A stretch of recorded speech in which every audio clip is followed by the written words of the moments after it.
अस्सलाम वालेकुम रेलू कट्टे में एक बार फिर खुशामदीद। मैं हूं फराज कासिम। साकिब शाह और कानी हमारे साथ मौजूद हैं। नज़ीफ फारूकी अभी तक नहीं आए हैं।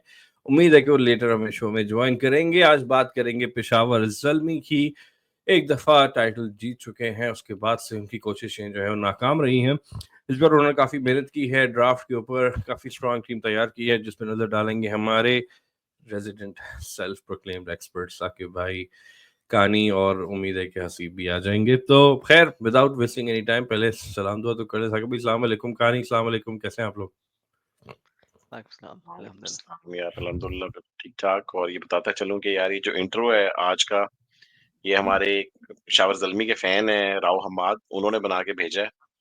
तो ये फ़ैन बेस्ड है, तो PSL is all about their fans. तो किसी ने फ़ैन ने बना के इतनी मेहनत करके भेजा था, तो हमने सोचा कि क्यों ना चलाएँ। तो thank you so much Rao, आपने हमें भेजा। अच्छा 2 चीज़ें, एक तो आपको अगर साकिब भाई की एनर्जी नहीं डाउन लग रही तो साकिब भाई बीमार हैं, थोड़े से अंडर द वेदर हैं, तो फिर भी जो है देखिए वो सोल्जर ऑन कर रहे हैं और आपके लिए यहाँ मौजूद है। बल्कि हमको भी साकिब भाई ही लेकर आए हैं। इस वक़्त बज रहे हैं रात के 10:15।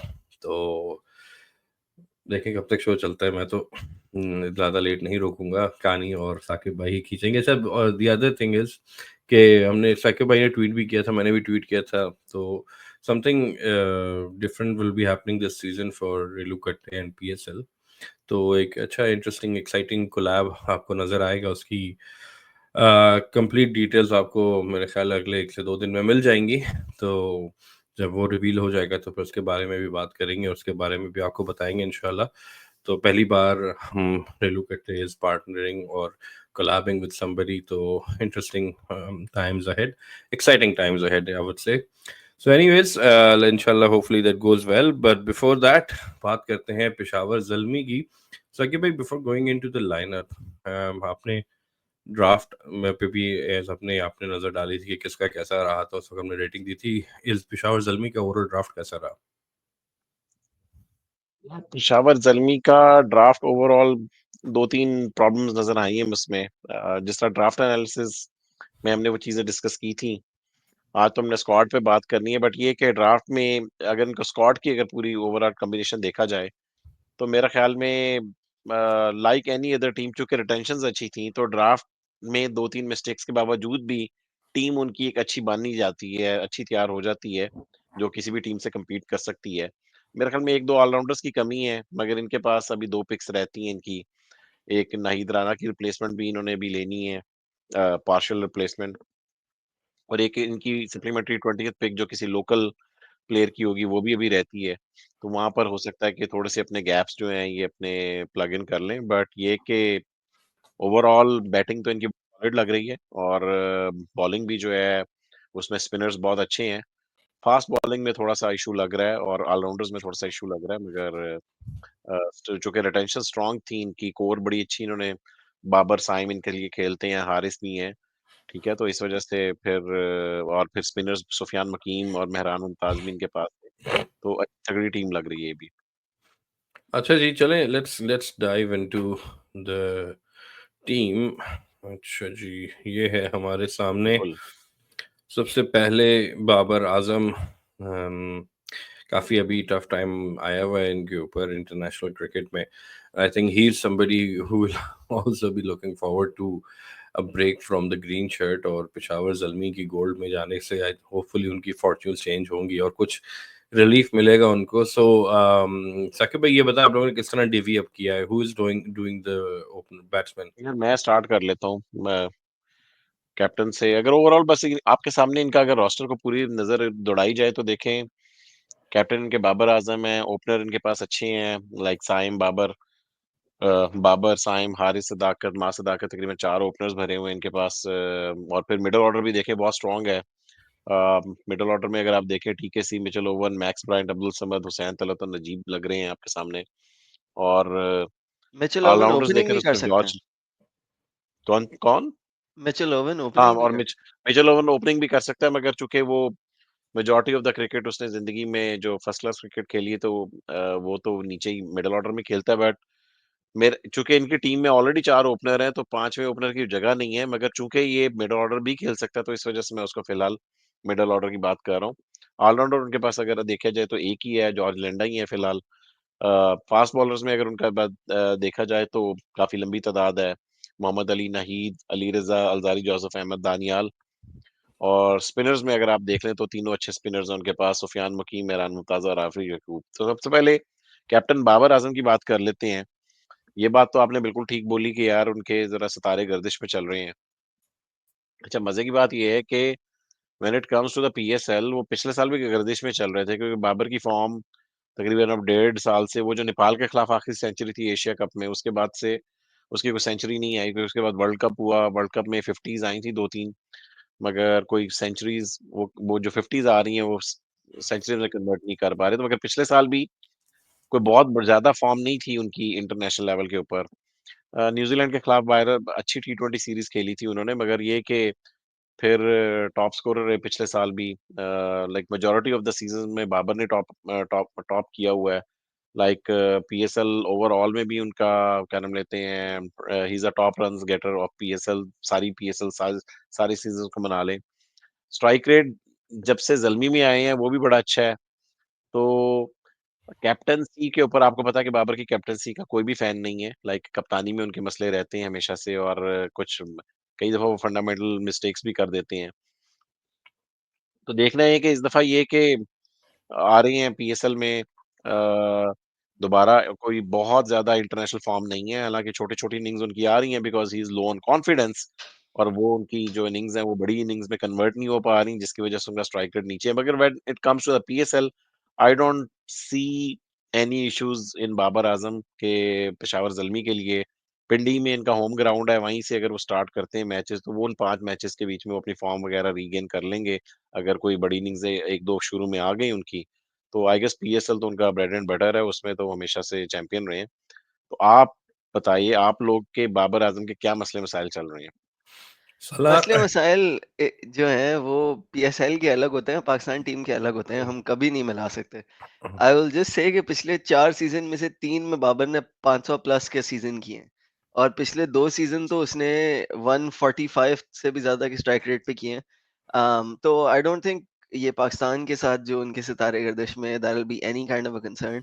एक जो फराज भाई शुरू में बात कर रहे थे, एक वेलकम ब्रेक होगा to get out of the constant scrutiny, because Zalmi में वाक़ई में उनको बादशाहों की तरह ट्रीट किया जाता है, उनकी फैन बेस से भी और उनकी मैनेजमेंट से भी। तो I think he will be looking forward to that. अच्छा, मेरा 2 सेंस बाबर पे खैर क्या आदमी ऐड कर सकता है जो नहीं बात की गई, लेकिन बाबर जो है वो एक अजीब साइकिल में फंसा हुआ है बेचारा, कि वो टीम से बाहर हुए, टेस्ट क्रिकेट में बगैर कोई डोमेस्टिक खेले वो टीम में वापस भी आ गए, फिर वो अब T20 टीम से भी बाहर हो गए हैं। मुझे पता है कि फिर वो पीएसएल खेल के आई थिंक T20 टीम में भी वापस आ जाएंगे। वनडे में कुछ 70-80 के स्कोर आते हैं, साउथ अफ्रीका में भी स्कोर किया था, यहाँ भी एक स्कोर आ गया है, लेकिन उनसे एक्सपेक्टेशन ये है कि वो मैच विनिंग इनिंग्स खेलें, जो कि वो नहीं खेल पा रहे बाबर। तो एक अजीब वो जो है ना, वो प्रेशर एंड एवरीथिंग, और putting him on a pedestal, अब उनकी हर चीज़ से लोगों को मसला हो रहा है। और बाबर आजम ने ईद की तस्वीरें लगाई तो उसके कपड़ों से भी लोगों को मसला होने लगा। तो मैं I am not a Babar hater, neither I am a Babar hardcore fan, लेकिन मुझे अब उससे सिंपैथी होने लगी, थोड़ा अफसोस ही होने लगा उसके ऊपर। लेकिन ऐसा, जब बाबर ने कप्तानी छोड़ी थी पाकिस्तान की, तो मैंने बोला भी था कि भाई good by two the captain and welcome back the batsman, लेकिन वैसा हुआ नहीं। तो पीएसएल प्रॉब्ली हो सकता है कि भाई बल्ले पे बॉल आए और वो थोड़ी-सी मसल मेमोरी जो है ना, क्योंकि आप अगर उसके शॉट्स देखें, वो अपने पूरे शॉट्स ही नहीं खेल पा रहा है। जो वो बैक फुट पंच है या उसके जो फ्लिक, वो सबसे जो मिज़रेबल थी वो इंडिया वाली इनिंग्स थी इसकी। वो मैंने एक ट्विटर पे एक बंदा है वो बॉल बाय बॉल लगाता है, मैंने उसकी बॉल बाय बॉल दोबारा जाकर वो इनिंग खेली थी यार, उससे बॉल सीधा-सीधा बॉल मैनूवर नहीं हो रहा था, वो बैक टू द बॉलर से उससे ना डैब शॉट खेला जा रहा था, ना उससे सिंगल लेग ग्लास पे सिंगल खेला जा रहा था। प्रेशर में उससे हाथ पैर फूल जाते हैं आजकल उसके। So really hope PSL is the spring board that he needs, क्योंकि अब टाइम भी निकला जा रहा है, उसकी एज भी होती जा रही है। हम हमेशा बोलते हैं इस वक्त he should be at the prime of his career and he is basically going the opposite way. So hope this brings him back in form for the sake of Pakistan and for the sake of Babar Azam.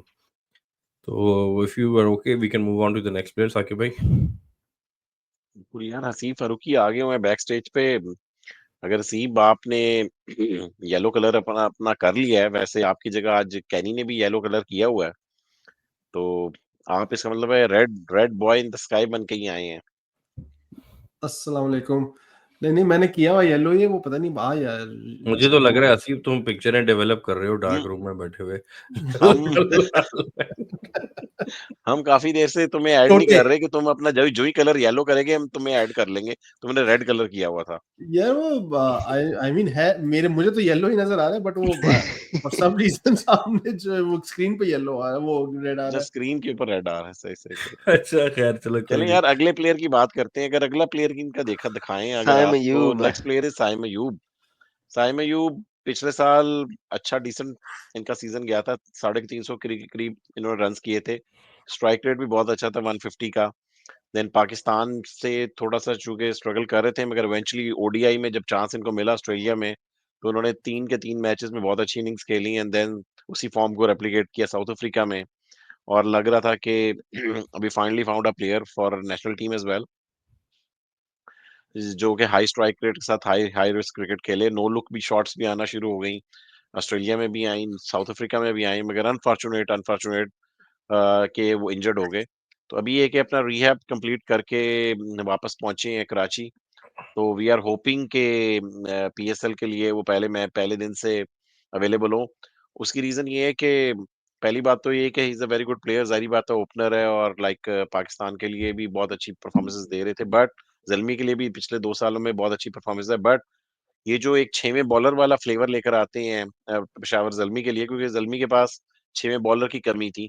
अब पिछले साल इसको finally utilise किया गया है and he did really good. इसकी अगर bowling में भी पिछले साल देखें आप, तो बॉलिंग में भी पावर प्ले में बॉलिंग करता है, और वो ये मिस्ट्री बॉल करता है ना, कैरम बॉल करता है, चुटकी। तो उस चुटकी का ये फायदा ये होता है, वो कहीं किसी भी जगह पे स्पिन हो जाती है, वो कभी वो लेग ब्रेक हो जाएगी, कभी ऑफ ब्रेक हो जाएगी, उसमें अक्सर इसको विकेट्स भी मिल जाती हैं, तो ये पावर प्ले में विकेट्स वगैरह भी ले देता है। तो इस वजह से like it's very very important for Peshawar Zalmi इस सीजन में कि साइम अयूब जो है वो फुली फिट होके वापस आए और फॉर्म में भी हो। तो मैंने सुना है, आप लोग बताइए, आप लोग सॉकर को बहुत ज्यादा ताकि देखते हैं, भाई सुना है कि वो यूके में। नहीं हाँ, बात ये भी है कि आप there is a difference in being physically fit versus being match fit, right? तो आप जिस तरह की इंजरी से वो आ रहा है, और ऑब्वियसली एसीएल टाइप इंजरीज होती इतनी सीरियस हैं कि they can take certain things.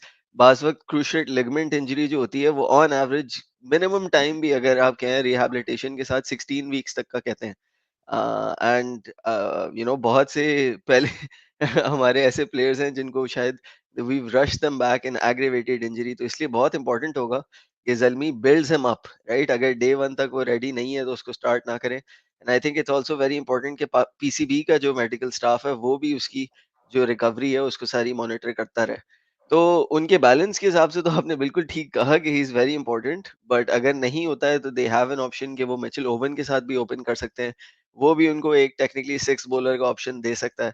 तो Saim is a game changer, but देखते हैं मतलब मेरा जो पर्सनल अभी तक मैंने जितना स्टडी किया, आई थिंक ये पहले 3-4 गेम्स शायद ना खेले। I see him coming in probably close to there 4th game, जब तक नाहिद राना भी आ जाएगा। साकिब भाई आप क्या कह जी। रहे थे सॉकर के बारे में? हाँ, मैं पता करता आप लोग सॉकर को काफी फॉलो करते हैं, तो सुना है कि यूके में इन्होंने जिस जगह पे ट्रेनिंग की है, वो आर्सेनल का कोई जिम था या समथिंग। मैंने इस तरह की खबर सुनी है कि शायद आर्सेनल का जिम था या किसी फेमस फुटबॉल क्लब का जिम था वहां पर, तो वहां पर कोई रिहैब वगैरह हुआ है इनका, कुछ एक पता है आप हमारे लोगों को? ये डॉक्टर ज़ैफ जो हैं वो पहले क्रिस्टल पैलेस के हेड ऑफ मेडिसिन थे। तो वो अब क्रिस्टल पैलेस से आर्सेनल चले गए हैं। तो आपको पता है उन्होंने तो पाकिस्तान के बहुत प्लेयर्स के साथ रिहैब किया है, शाहीन वगैरह के उससे साथ भी। पहले लिवरपूल के भी थे। अच्छा, लिवरपूल के भी थे। अच्छा, ये इंटरेस्टिंग। सबसे पहला गिग उसका लिवरपूल का था, देन ही मैंने वेंट टू। मेंशन किया था कहानी वो तो जेरार्ड ने तो एक पूरा चैप्टर में ऑलमोस्ट जैफ को जो है वो इंक्लूड किया था, उसको ट्रिब्यूट दिया था। अच्छा। He was very critical to Gerrard even, लेकिन डॉक्टर जैफ का तो मैं यही बोलूंगा कि बेचारे I mean once bitten twice shy वाली बात होनी चाहिए। शाहीन वाले डिबैकल के बाद बड़ी हिम्मत है उनकी और डेडिकेशन है कि उन्होंने दोबारा हाथ डाला किसी पीसीबी के प्लेयर में, क्योंकि शाहीन का तो सारा मलबा ही उन पे इवेंचुअली गिरा दिया गया था कि डॉक्टर जैफ की गलती है। तो खैर जो किए हसीब हैं ये किए हैं, हम कुछ नहीं किए हैं। हालांकि इसमें भी सच है, थोड़ा हाफ ट्रूथ है कि हम कुछ नहीं किए हैं। तो खैर Haseeb Saim Ayub No, I mean, I completely agree with Salar's point of view यार. I mean, इस थोड़ा सा पीसीबी को भी थोड़ा पुश करना पड़ेगा. I know franchise is a business model at the end of the day, and वो ज़्यादा they'll care about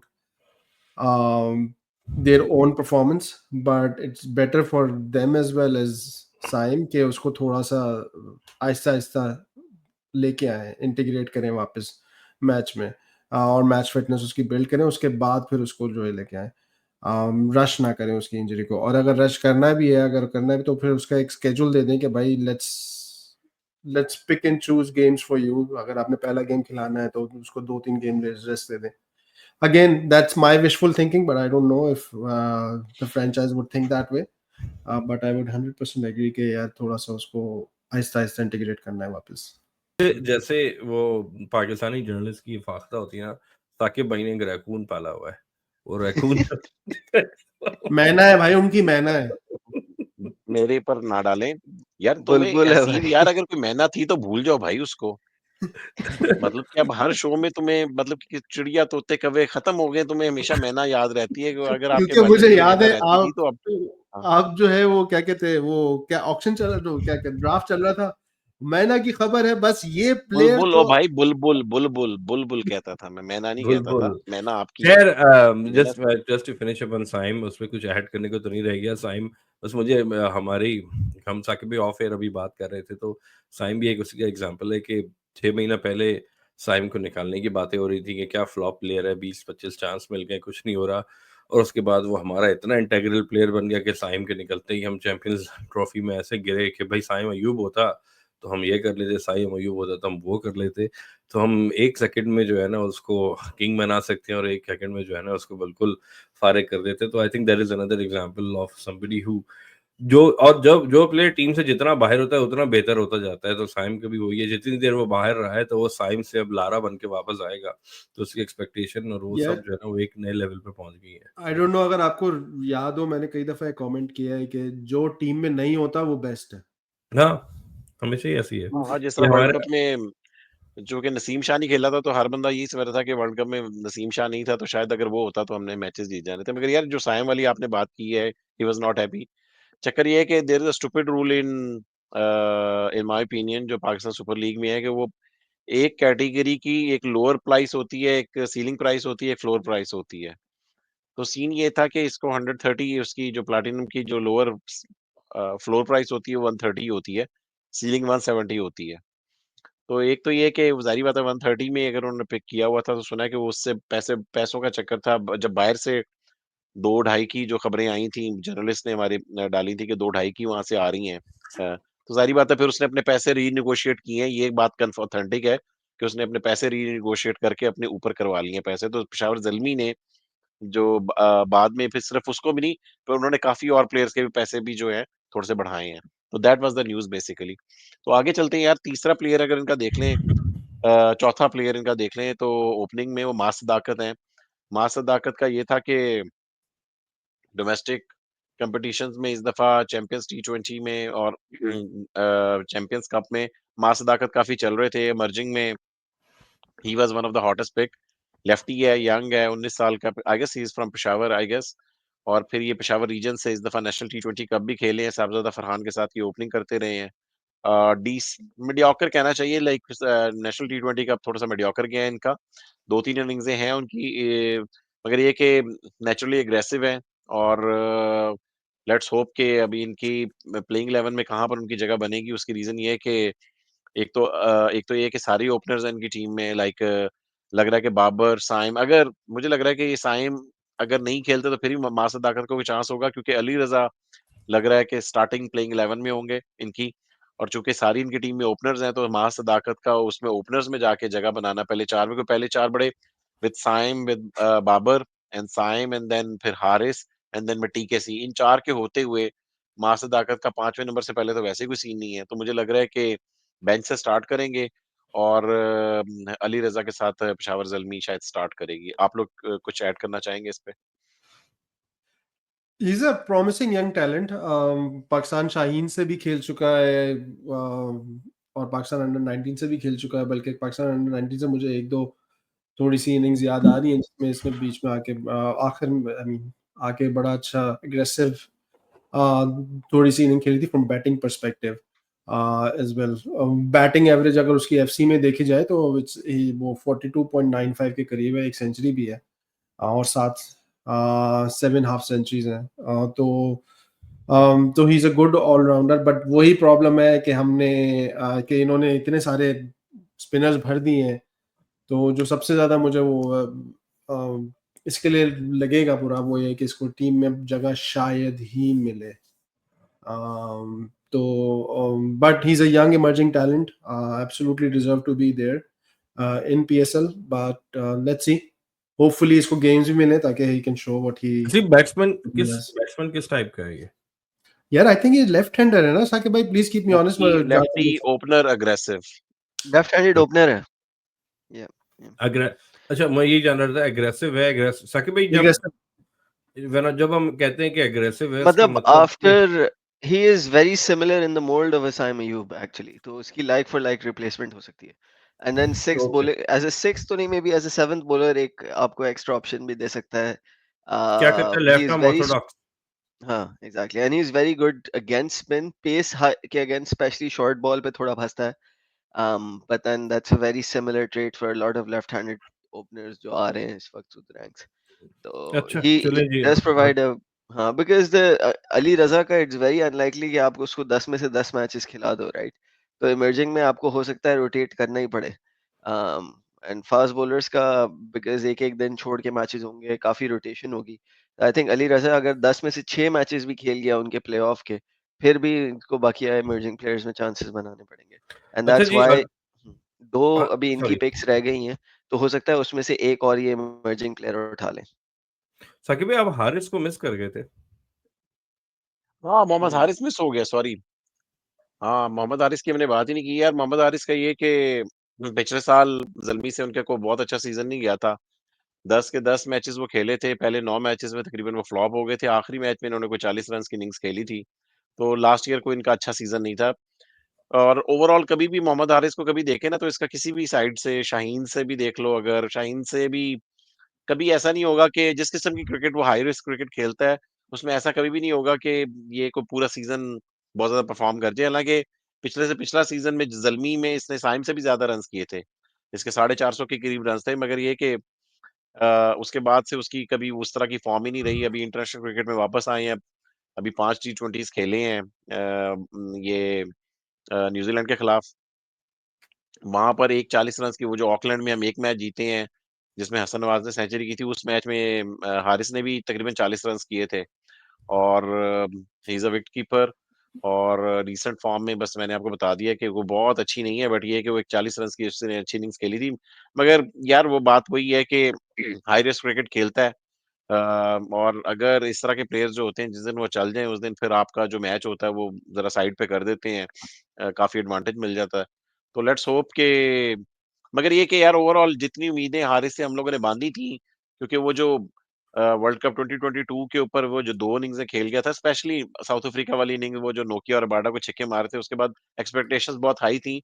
अननेसेसरीली उनको ड्रॉप कर दिया, बेरावजह ड्रॉप कर दिया गया उनको। इस दफा आप लेकर आए हैं, तो लेट्स होप कि वो ज़ल्मी के लिए भी परफॉर्म करें और इंटरनेशनल क्रिकेट में भी कोई अच्छी इनिंग्स खेले, but he is not looking very consistent. जी, कहानी मतलब consistency for that kind of player आप एक्सपेक्ट कर नहीं सकते, राइट? तो इतना आई थिंक हारिस का 3 पे ज्यादातर एंट्री पॉइंट होगा। You can only expect out of him वही 24 ऑफ 10 अपना 20 रन कर दिया 10 बॉलों पे, उस टाइप के कैमियोस करके दे देगा। एंड मतलब हारिस का एक इशू जो हो रहा है वो स्पिन के अगेंस्ट फंस रहा है, बिकॉज उसका रिलीज शॉट होता था तो come down the track and execute जो वो स्कूप शॉट्स और लैप्स खेलता है वो सिर्फ पावर प्ले में इफेक्टिव होते हैं। तो आउटसाइड ऑफ पावर प्ले जब वो आता है and fine leg is back, square leg is back, तो दोस्त उसके जो रिलीज शॉट्स हैं वो इतने इफेक्टिव नहीं होते, एंड देन फिर अंडर प्रेशर ही लूजेस हिज विकेट। तो उसको अपनी रेंज जो आउटसाइड ऑफ पावर प्ले वाली है वो थोड़ी बढ़ानी होगी। और खास तौर पे स्पिन के against he needs to be able to learn how to rotate the strike in the middle overs, जिस पे वो थोड़ा फंस रहा है। यार वैसे 2 साल पहले जो इसका अच्छा सीजन गया था ज़ल्मी का, लाहौर कलंदर्स के खिलाफ एक मैच में इसने 70-80 रन किए थे, जिसमें इसने राशिद खान को भी ठीक-ठाक धुलाई की थी। इसने राशिद को भी 3-4 छक्के लगाए थे। तो ऐसा नहीं है कि लाइक उसकी कोई कोई वीकनेस उस तरीके से है स्पिन की, मगर ये कि वो ओवरऑल ही जो the kind of player he is, he looks very inconsistent. मुझे नहीं लगता कि जिंदगी में वो कोई बहुत उस तरह का कोई बन सकता है कि 500 रन या 550 रन कर देगा। और अगेन वही बात है, जिस किस्म की क्रिकेट वो खेलता है उसमें कंसिस्टेंसी की डिमांड होनी भी नहीं चाहिए, टू बी ऑनेस्ट। मगर पिछला सीजन जितना बुरा इसका गया था उतना बुरा भी नहीं होना चाहिए, तो ही हैज टू इम्प्रूव। अच्छा, जी इसमें अगले इसमें जी जी थोड़ी सी हाँ बात, मैं असल में आई मीन सिर्फ हारिस की नहीं, बट एक बड़ा एक कल्चर है इसका। I wanted to talk about this. जो अग्रेसिव है, what's the definition of aggression? Aggression ये तो नहीं होना चाहिए इंटेंट। कि हर बॉल पे बस रैम शॉट ट्राई करो, हाई रिस्क शॉट ट्राई करो। एग्रेशन ये भी तो हो सकता है कि यार आप स्ट्राइक रोटेट करते रहो, आप हर बॉल पे शॉट खेलने ना जाओ और मेक श्योर कि at least you are getting the bare minimum on each ball, ball को उसकी मेरिट पे खेलो। तो एग्रेशन ये भी तो होना चाहिए ना। I mean at that's where the consistency. आप जब ये कर लोगे, थोड़ा सा अपना दिमाग यूज करना शुरू कर लोगे, तो कंसिस्टेंसी भी आ जाएगी। But the problem with new gen Pakistani cricketers that I am seeing right now is कि बस एग्रेशन का मतलब है हर बॉल पे निकल के चौका या छक्का मारना। भाई एग्रेशन जो है वो सिंगल डबल भी हो सकता है यार। ये जो मेरिट तो वाली फिर आपने बाबर बात की रिजवान है भी ना, अग्रेसिव प्लेयर्स हैं। नहीं नहीं, जो मेरिट पे खेलने वाली बात की है सी भाई ने, for a player like Haris, तो ये this stands out so much because अगर आप देखें 75% of his shots are premeditated. ये या उसने बॉल के आने से पहले ही सोच लिया कि इस पे मैंने स्कूप करना है, इस पे मैंने रूम लेके बॉल जिस भी लेंथ पे आएगी मैंने कवर और मिड ऑफ के बीच वाला वो एक्सप्लोर करना है। अब वो उसने कटर कर दी, उसने पीछे कर दी, उसने खेलना वही है। क्योंकि तो बॉलर वो भी तो सोच रहा है ना यार, बॉलर भी तो आपको एनालाइज कर रहा है ना कि भाई आप क्या कर रहे हो। If you gonna be predictable to the bowler, then it's very easy for the bowler to actually get you, trap you और जज you for what you gonna do. तो ये बात थोड़ी सी मुझे, अब आई डोंट नो कौन बात कर सकता है या नहीं, या हो सकता है ये सोचते हो इस बारे में, लेकिन there should be a mid point between what aggression is and what यार इसमें इसमें ना फिटनेस है। हंसी वही मेथड टू द मैडनेस वाली बात है, थोड़ा सा मेथड टू मैडनेस होना चाहिए। अब हम दो दो अप्रोचेस के बीच में ऐसे फंसे हुए हैं, या तो हमारे पास बाबर आजम और रिजवान है, या हमारे पास हसन नवाज और हारिस है। तो उसके बीच में आई थिंक वही बात है कि एक कड़ी जो थी, जो वो साइम अयूब की थी, तो वो बीच में वो कड़ी टूट गई है। तो वो मैं जहाँ पे हंसी बात कर रहे हैं वो आई टोटली अंडरस्टैंड यार। जो टूर्नामेंट इसका जहाँ से ये बिल्कुल लाइमलाइट में आया था, वो जो वर्ल्ड कप जिसमें फखर जमान की जगह ये आए, इसने 2 नॉक्स खेले थे, उसी का वर्ल्ड कप फाइनल ले लें आप T20 का, वन डाउन गालबन ही आया था, and he looked completely at sea. क्योंकि इंग्लैंड वाले इसको जो है वो स्लोअर वंस कटर्स कर रहे थे, outside off some length ball कर रहे थे, एंड वो इतना एम्बैरेसिंग ऐसा लग रहा था हमने किसी गली के प्लेयर को उठा के T20 मेलबर्न में फाइनल खिला दिया हमने। It was very embarrassing. तो वो इनिंग ही थी, तो उसी में वो एक्सपोज तो हो गया था। लेकिन चक्कर यही है कि हमें याद वही बात दोबारा के, या बाबर आजम और रिजवान की जो है वो 40 बॉल पर जो है वो 50 रन की इनिंग मिल रही है, या फिर हारिस और हसन नवाज मिल रहे हैं हमें बीच। सलमान आगा, मैं I am happy to admit कि मैं आई वाज कंप्लीटली रॉन्ग कि यार Salman Agha, I think I thought कि ही T20 में उसकी जगह होनी ही नहीं चाहिए, बट ही हैज शोन कि वो मेथड टू मैडनेस वाली जो बात है वो दिखा रहा है कि टेक्निक सही होकर आप तेज खेल सकते हो। I think Salman Agha is doing the right thing. उससे थोड़ा सा लोग सीख लें अगर, साइम अयूब से लोग थोड़ा सा सीख लें अगर, तो हारिस का भी यही है कि यार टाइम दें उसको। साइम और Ayub had this issue as well यार। साइम अयूब का भी शुरू में साइम ये अयूब का इशू भी था, बट ही इज मैच्योर्ड, उसने थोड़ा सा सीखा है, था। उस गलतियों से सीखा। वो जो 20-25 उसको दिए गए थे, हारिस जो है वो मुझे बिल्कुल, ये अभी कहानी कह रहा था ना, कहानी ने तो 75 बोला, मुझे तो लगता है 99% उसके शायद वो प्री मैरिडेटेड शॉट्स होते हैं उसके, क्योंकि उसने जैसे हम लोग खेलते हैं ना यहाँ पे टेप बॉल पे, तो हमने सोचा हुआ था इस बॉल पे हमने मारना है, लेग पे मारना है, या पहले से बॉल कहीं पे भी है हमने वहीं पे ही मारना है। तो मेरिट पे तो खैर वो बहुत कम ही खेलता है। So that's the thing, but having said all of यार दिस, ऐसा तो हारिस नीड्स। ऐसा भी नहीं है फराज। अगर आपने देखा हो इस दफा T20 जो पहला हुआ है, वेरी फर्स्ट, इसने पहला ओवर पूरा बीट किया है, इसको 6 की 6 बॉलें जो हैं ये वो खेलना चाह रहा था, आर्मी जबकि के वो चक्कर इतनी स्विंग कर रहे होते हैं, उससे नहीं खेला गया, पूरी 6 की 6 बीट हुआ था ये। नहीं 6वीं पे आउट हो गया था, 5 बीट हुआ, 6वीं पे आउट हो गया था। तो खैर मैंने लाइव ऑनेस्टली वो नहीं देखा था। लेकिन ये चीजें साकिब भाई उसके साथ वहां पिंडी पिचेस पे नहीं होंगी। वो जो करना चाह रहा था वहां पे थ्रू द लाइन वाली बात है ना। आप अगर आते भी इतना अनइवन बाउंस हो कि आप सारी जिंदगी यूज्ड टू है कि आप literally off the waist push कर रहे हैं, तो और वो इस तरह उठ के आए तो कहाँ मतलब आप एडजस्ट कर सकते हैं। तो अच्छा, लास्टिंग ऑन हारिस साकिब भाई, इसने he hasn't helped himself either. इसने जिस तरह के पॉडकास्ट में इंटरव्यू दिए हैं ना, यहाँ पर भी कनाडा आके भी इसने दिया था जो और वो जो ज़ल्मी के टीवी के भाई मैं ओपनर जाऊं, मैं तो आराम से 50 करके आऊं ओपनिंग। कहाँ किया आपने 50?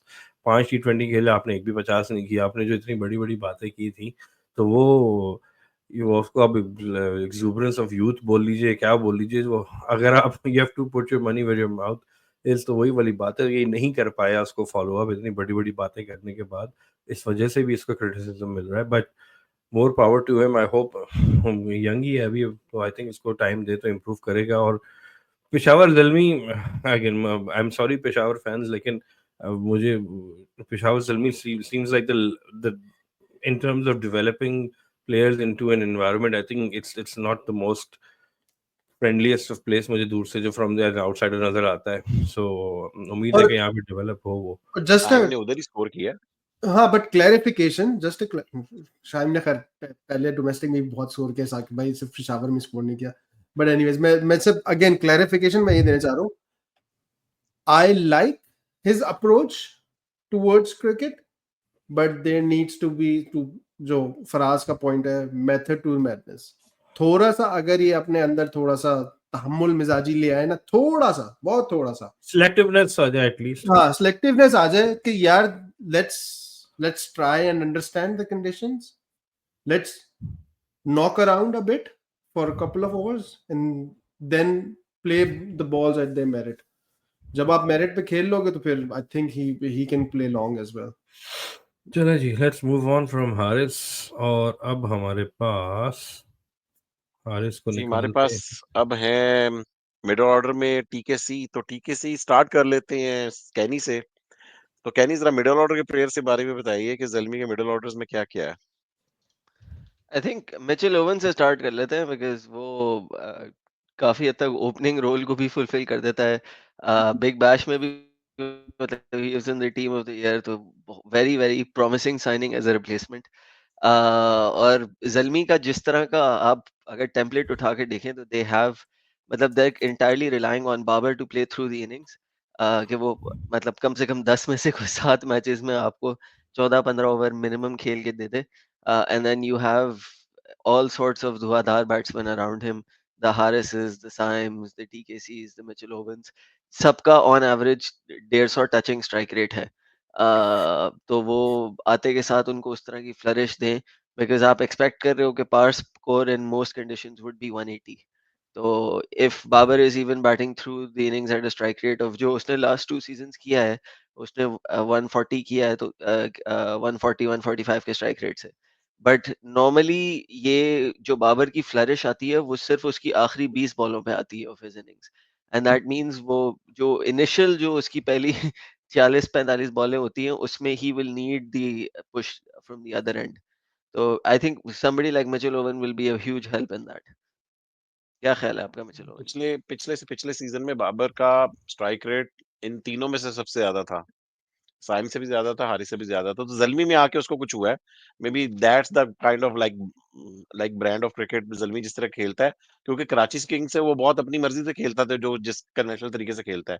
जब से इधर आया दे आर पुशिंग बाबर के आपने पावर प्ले को मैक्सिमाइज करना, तो वो ज़ल्मी में आके खेलता है वो। तो एनीवे मिचेल ओवन यार बिग बैश का टॉप स्कोरर है। आपको पता है बिग बैश में इसका स्ट्राइक रेट 203 था। तो 200 के स्ट्राइक रेट से खेलने वाला प्लेयर क्या प्लेयर होगा। तो हसीब इस पे कुछ बात करें। आई मीन अगेन मैं थोड़ा सा मैंने शायद पिछले शो में भी बात की थी कि ऑस्ट्रेलिया में खेलना, ऑस्ट्रेलिया से बाहर खेलना थोड़ा डिफरेंट है। आने दें इसको, देख लेते हैं। उसके बाद फिर कमेंट करेंगे। बट as long as अभी तक की जो परफॉर्मेंसेस हैं ऑस्ट्रेलिया के अंदर, they have been brilliant. I mean outstanding. He was one of I probably the find of Big Bash. Yeah, I think south Africa 20 में गया था या अभी किस में गया था? ऐसे 20 में तो फेल हो ऐसे गया ना 20 में। हाँ, बट कोई मेरे ख्याल से 4-5 मैचेस ही खेले थे, लेकिन उसमें कोई खास परफॉर्मेंसेस नहीं थी। सो लेट्स सी पाकिस्तान में आके क्या करता है। बट एक्साइटिंग प्रोस्पेक्ट है। बिग बैश की performances, just on big bash performances लगता है कि एक जेम ढूंढा है, बल्कि ढूंढा क्या है एक्चुअली, पेशावर लगी था कि एक तो उनके पास स्लॉट ओपन हो गया, दूसरा इसकी परफॉर्मेंसेस आ गई है एंड टाइम पे। तो I think let's see how he does in PSL. यार मैंने इसको जब देखा था ना, मुझे तो असीब की बात सही है, वो ऑस्ट्रेलिया में बॉल बल्ले पे आता है, बट अगेन आपको यू जज them whatever you have available right now. हाँ सर, ये बात सही है, साउथ अफ्रीका में नहीं चल पाया था, लेकिन ऑन दी अप जो वो छक्के मार रहा था, कुछ प्लेयर होते हैं ना जो वहशियों की तरह खेलते हैं, ये उस तरह खेलता है। और वो जो हम मेथड टू द मैडनेस वाली बात कर रहे थे, वो I think he is a very prime example of method to the madness, क्योंकि ये खेलता तो वहशियों की तरह, उसके छक्के तो भाई वो छतों पे जाकर लग रहे थे, लेकिन जब जहाँ पर ग्राइंड करने की ज़रूरत थी, वो बीच में ग्राइंड करके भी खेल रहा था। सो आई थिंक ये ऑस्ट्रेलिया के लिए भी काफ़ी अच्छा प्रॉस्पेक्ट है, लेकिन हाँ, हमारी पिचेस पे इस बार थोड़ी-सी लेट लेट भी हो रही है, तो थोड़ी-सी स्पिन फ्रेंडली भी होंगी, तो आई थिंक इसका टेस्ट ज़रूर होगा। लेकिन इस तरह का प्लेयर जो है, वो कुछ नहीं तो साकिब भाई इस सीज़न में 2 इनिंग तो निकाल ही जाएगा ऐसी, जिसमें वो मैच बदल देगा ऑन हिज़ ओन। तो आई थिंक 1-2 इनिंग तो ऐसे भी ये खेल जाएगा। हाँ, कंसिस्टेंट होना बहुत मुश्किल है, first time playing in Pakistan PSL में, बट हाँ, 2 से 3 इनिंग तो ये निकाल ही जाएगा। So let's move on to big bash में भी 2 ही इनिंग उसने 200 कर दिए थे, जो मतलब लिटरली 6 से 7 ओवर में ही चेंजेस द होल गेम। तो हाँ, वो ऐसे ही एक होता है। मैच में भी चल गया तो खत्म। इसकी स्टोरी, वो तो उस दिन साकिब ने बात की थी हम लोग, बड़ी अच्छी इंटरेस्टिंग स्टोरी थी इसकी, जब मैं उसका फाइनल भी देख रहा था, तो अच्छा, इसकी वो जो तस्वीर की साकिब भी आप बात कर रहे थे ना, कि एक तस्वीर है जिसमें ये है, वो तस्वीर actually even before he became a player for जी, कौन सी टीम? एज़ अ फैन बैठा हुआ था ये। हाँ, नहीं 10 साल इवन पुरानी पिक्चर है। नहीं, नहीं फैन तो था साकिब भाई, इनकी जो स्टेडियम है ना, स्टेडियम में जब आप वॉक इन करते हैं, तो जो वॉल पे तस्वीर लगी होती है, वो तस्वीर वहाँ लगी हुई है। और उसमें जो है वो फैन एज़ अ फैन बैठा हुआ है, तो उसमें जब ये पहली बार वहाँ पे एज़ अपना पहला गेम खेलने आया, तो उसने दिखाया कि ये मैं हूँ, एज़ अ चाइल्ड यहाँ पे बैठा हुआ है। तो और ओह! फिर अच्छा, सही, सही, सही। हाँ, तो एज़ अ प्लेयर उसने, हमें इसका ड्रीम था और उसने अपनी टीम को जिता दिया और फाइनल में century. Like that's what fantasies like आप as a kid you fantasise about these things to become reality. तो एक बहुत ही एक फैंटास्टिक है, वाला वाक़ई में ड्रीम कम ट्रू वाली बात है। बट या फिर लेकिन साकिब भाई, अच्छा फाइनली बिफोर मूविंग ऑन, जो टीम स्ट्रक्चर है इनका, जो प्लेइंग 11 में जगह बनती है इसकी? यार 5वें नंबर से पहले तो नहीं लग रही। बनेगी तो 5वें नंबर पे बनेगी, लाइक साइम, बाबर, हारिस, टीकेसी, राइट? ये 4 अगर ऊपर हैं तो इसकी 5वें नंबर के ऊपर बनेगी, या फिर एक ही सूरत है कि अगर साइम अयूब शुरू के मैचेस नहीं खेलते, ठीक है, इंजरी के चक्कर में, रिहैब के चक्कर में, या थोड़ा-सा और मैच फिट होने के लिए, तो फिर इसका चांस कोई बन सकता है कि ओपनर खेलने का। मगर चूँकि तस्मानिया से 6वें नंबर के ऊपर, फर्स्ट क्लास क्रिकेट 6वें नंबर के ऊपर खेलता है, और अब इसने रिसेंटली एक सेंचुरी भी की है उस नंबर के ऊपर। ये बिग बैश की बात कर रहा हूँ, कि जब ये 3 मैचेस में फ्लॉप हुआ ऐसे टी20 में, तो then he went back to Australia और उधर तस्मानिया से अपना फर्स्ट क्लास क्रिकेट खेल रहा है। तो वहाँ हाँ, पर बट 6वें साकिब नंबर भाई पे वो तो खेलता है। फर्स्ट फर्स्ट क्लास क्लास का क्रिकेट है, टी20 4 से डे क्या क्रिकेट है। ताल्लुक है? हाँ। 4 डे क्रिकेट का टी20 से क्या ताल्लुक है? वो वनडे में अपना जो है हाँ, ओपन कर रहा है, वो टी20 में ओपन कर रहा है। मैं उसकी रीज़न बताता हूँ। उसकी रीज़न यही है कि जो ओपनर्स होते हैं, हम यही बात करते हैं ना कि कोई बंदा ओपनर है, वो उसको पुरानी बॉल्स खेलने का नहीं आदत, या कोई मिडल ऑर्डर का प्लेयर है, उसको नई बॉल खेलने की नहीं आदत। तो वो बेशक अब रेड बॉल हो या व्हाइट बॉल हो, मगर उसको खेलने की आदत तो है ना। अगर आप बेशक फर्स्ट क्लास में नीचे खेल रहे हो, या आप व्हाइट बॉल में ओपन कर रहे हो, मगर आप दोनों जगह के ऊपर ही खेले हुए हो, तो आपको नई बॉल खेलने का भी तजुर्बा है और आपको मिडल ऑर्डर के बीच में आने का भी तजुर्बा है। मैं उस पर्सपेक्टिव से बता रहा छठे हूँ, तो नंबर ज़रूरी तक तो नहीं नई है। बॉल आ चुकी होती है दोबारा फर्स्ट यार क्लास आपको में। पता है, जो मैक्स इसके बाद आज हम मैक्स ब्रायंट की बात करेंगे, तो मैक्स ब्रायंट जो हैं वो ओपनर होते थे, उन्होंने ओपनरिंग में वो ज्यादा नहीं, 2-3 साल ओपनर रहा ब्रिस्बेन हीट का, अब पिछले 2 सालों से मिडिल ऑर्डर का प्लेयर बन गया वो।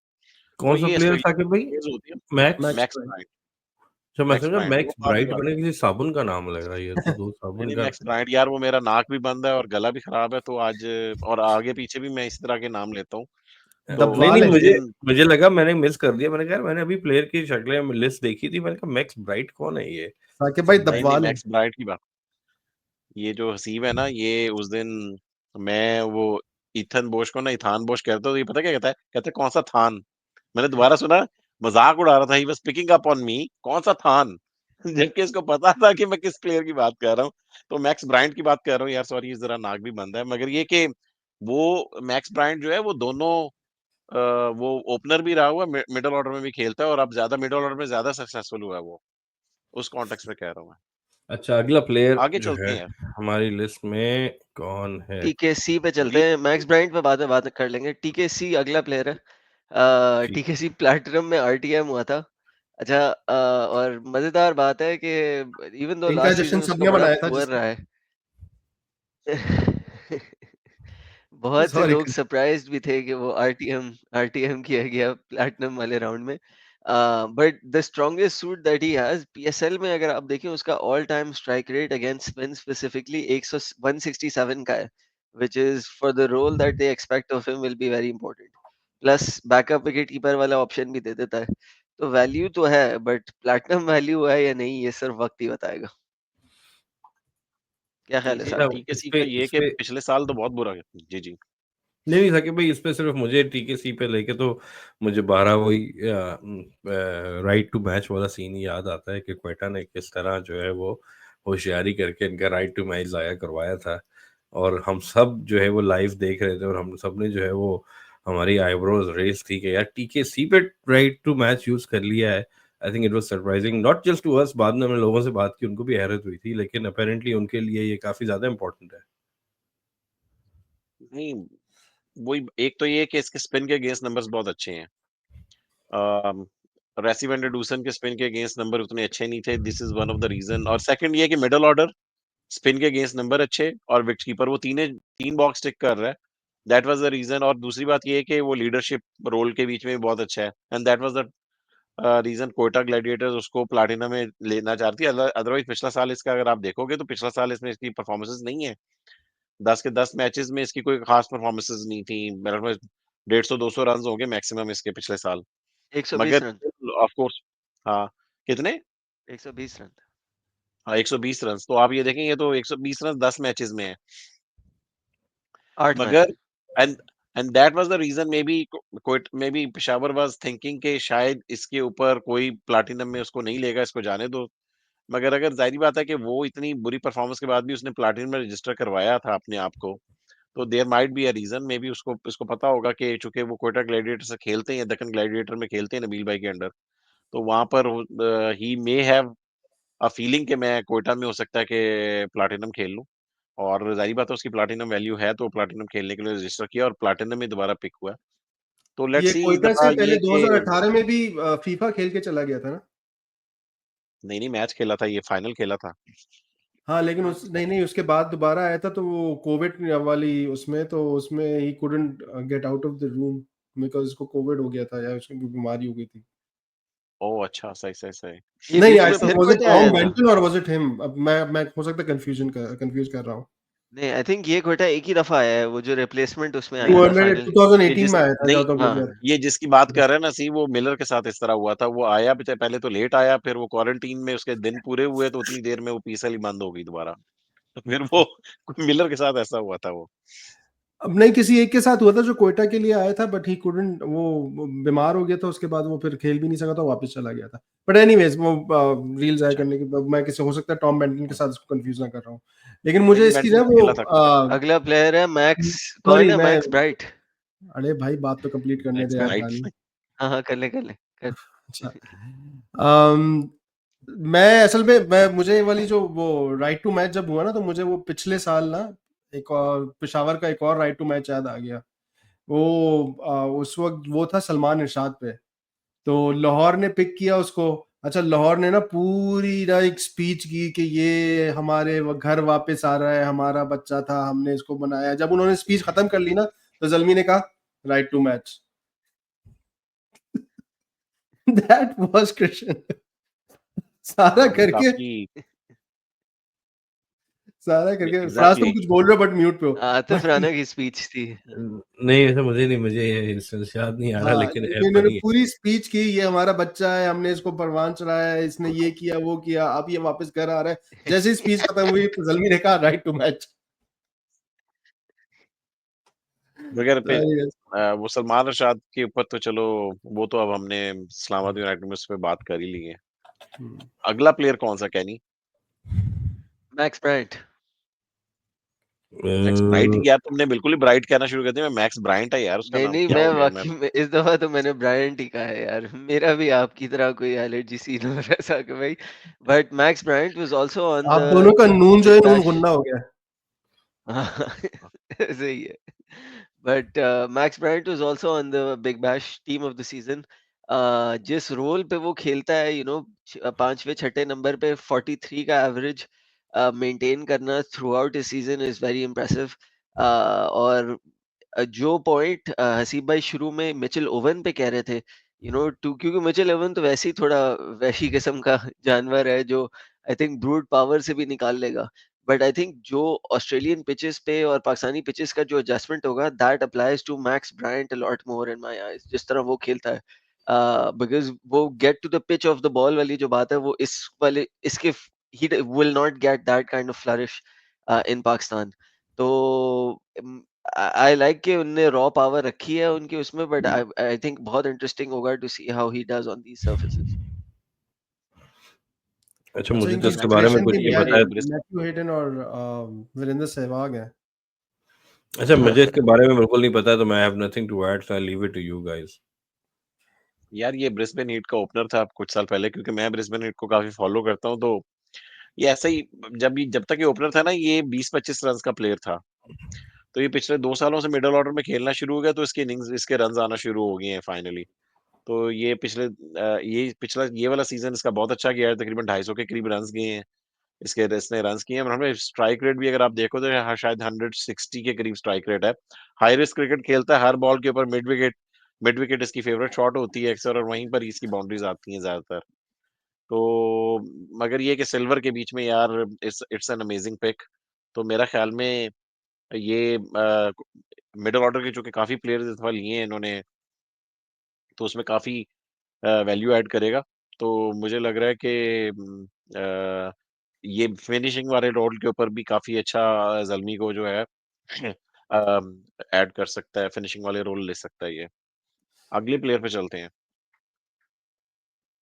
अगला प्लेयर अब्दुल समद, अभी पाकिस्तान टीम में भी पिक हुआ था, सबने देखा होगा in the T20s in New Zealand. I think उन पिचेस पे तो उसने फिर भी थोड़ा बहुत स्ट्रगल किया, बट जिस रोल पे वो खेलता है उसके में he is meant to be the Iftikhar replacement. जो अभी इरफान नियाजी को भी हमने उस पर ट्राई किया है, जो छठे वाले रोल की बात हो रही है T20 क्रिकेट में। तो डोमेस्टिक सर्किट में इस वक्त जो हिटर्स का अगर आप रैंक उठाएं, तो उसमें Abdul Samad had the most impressive.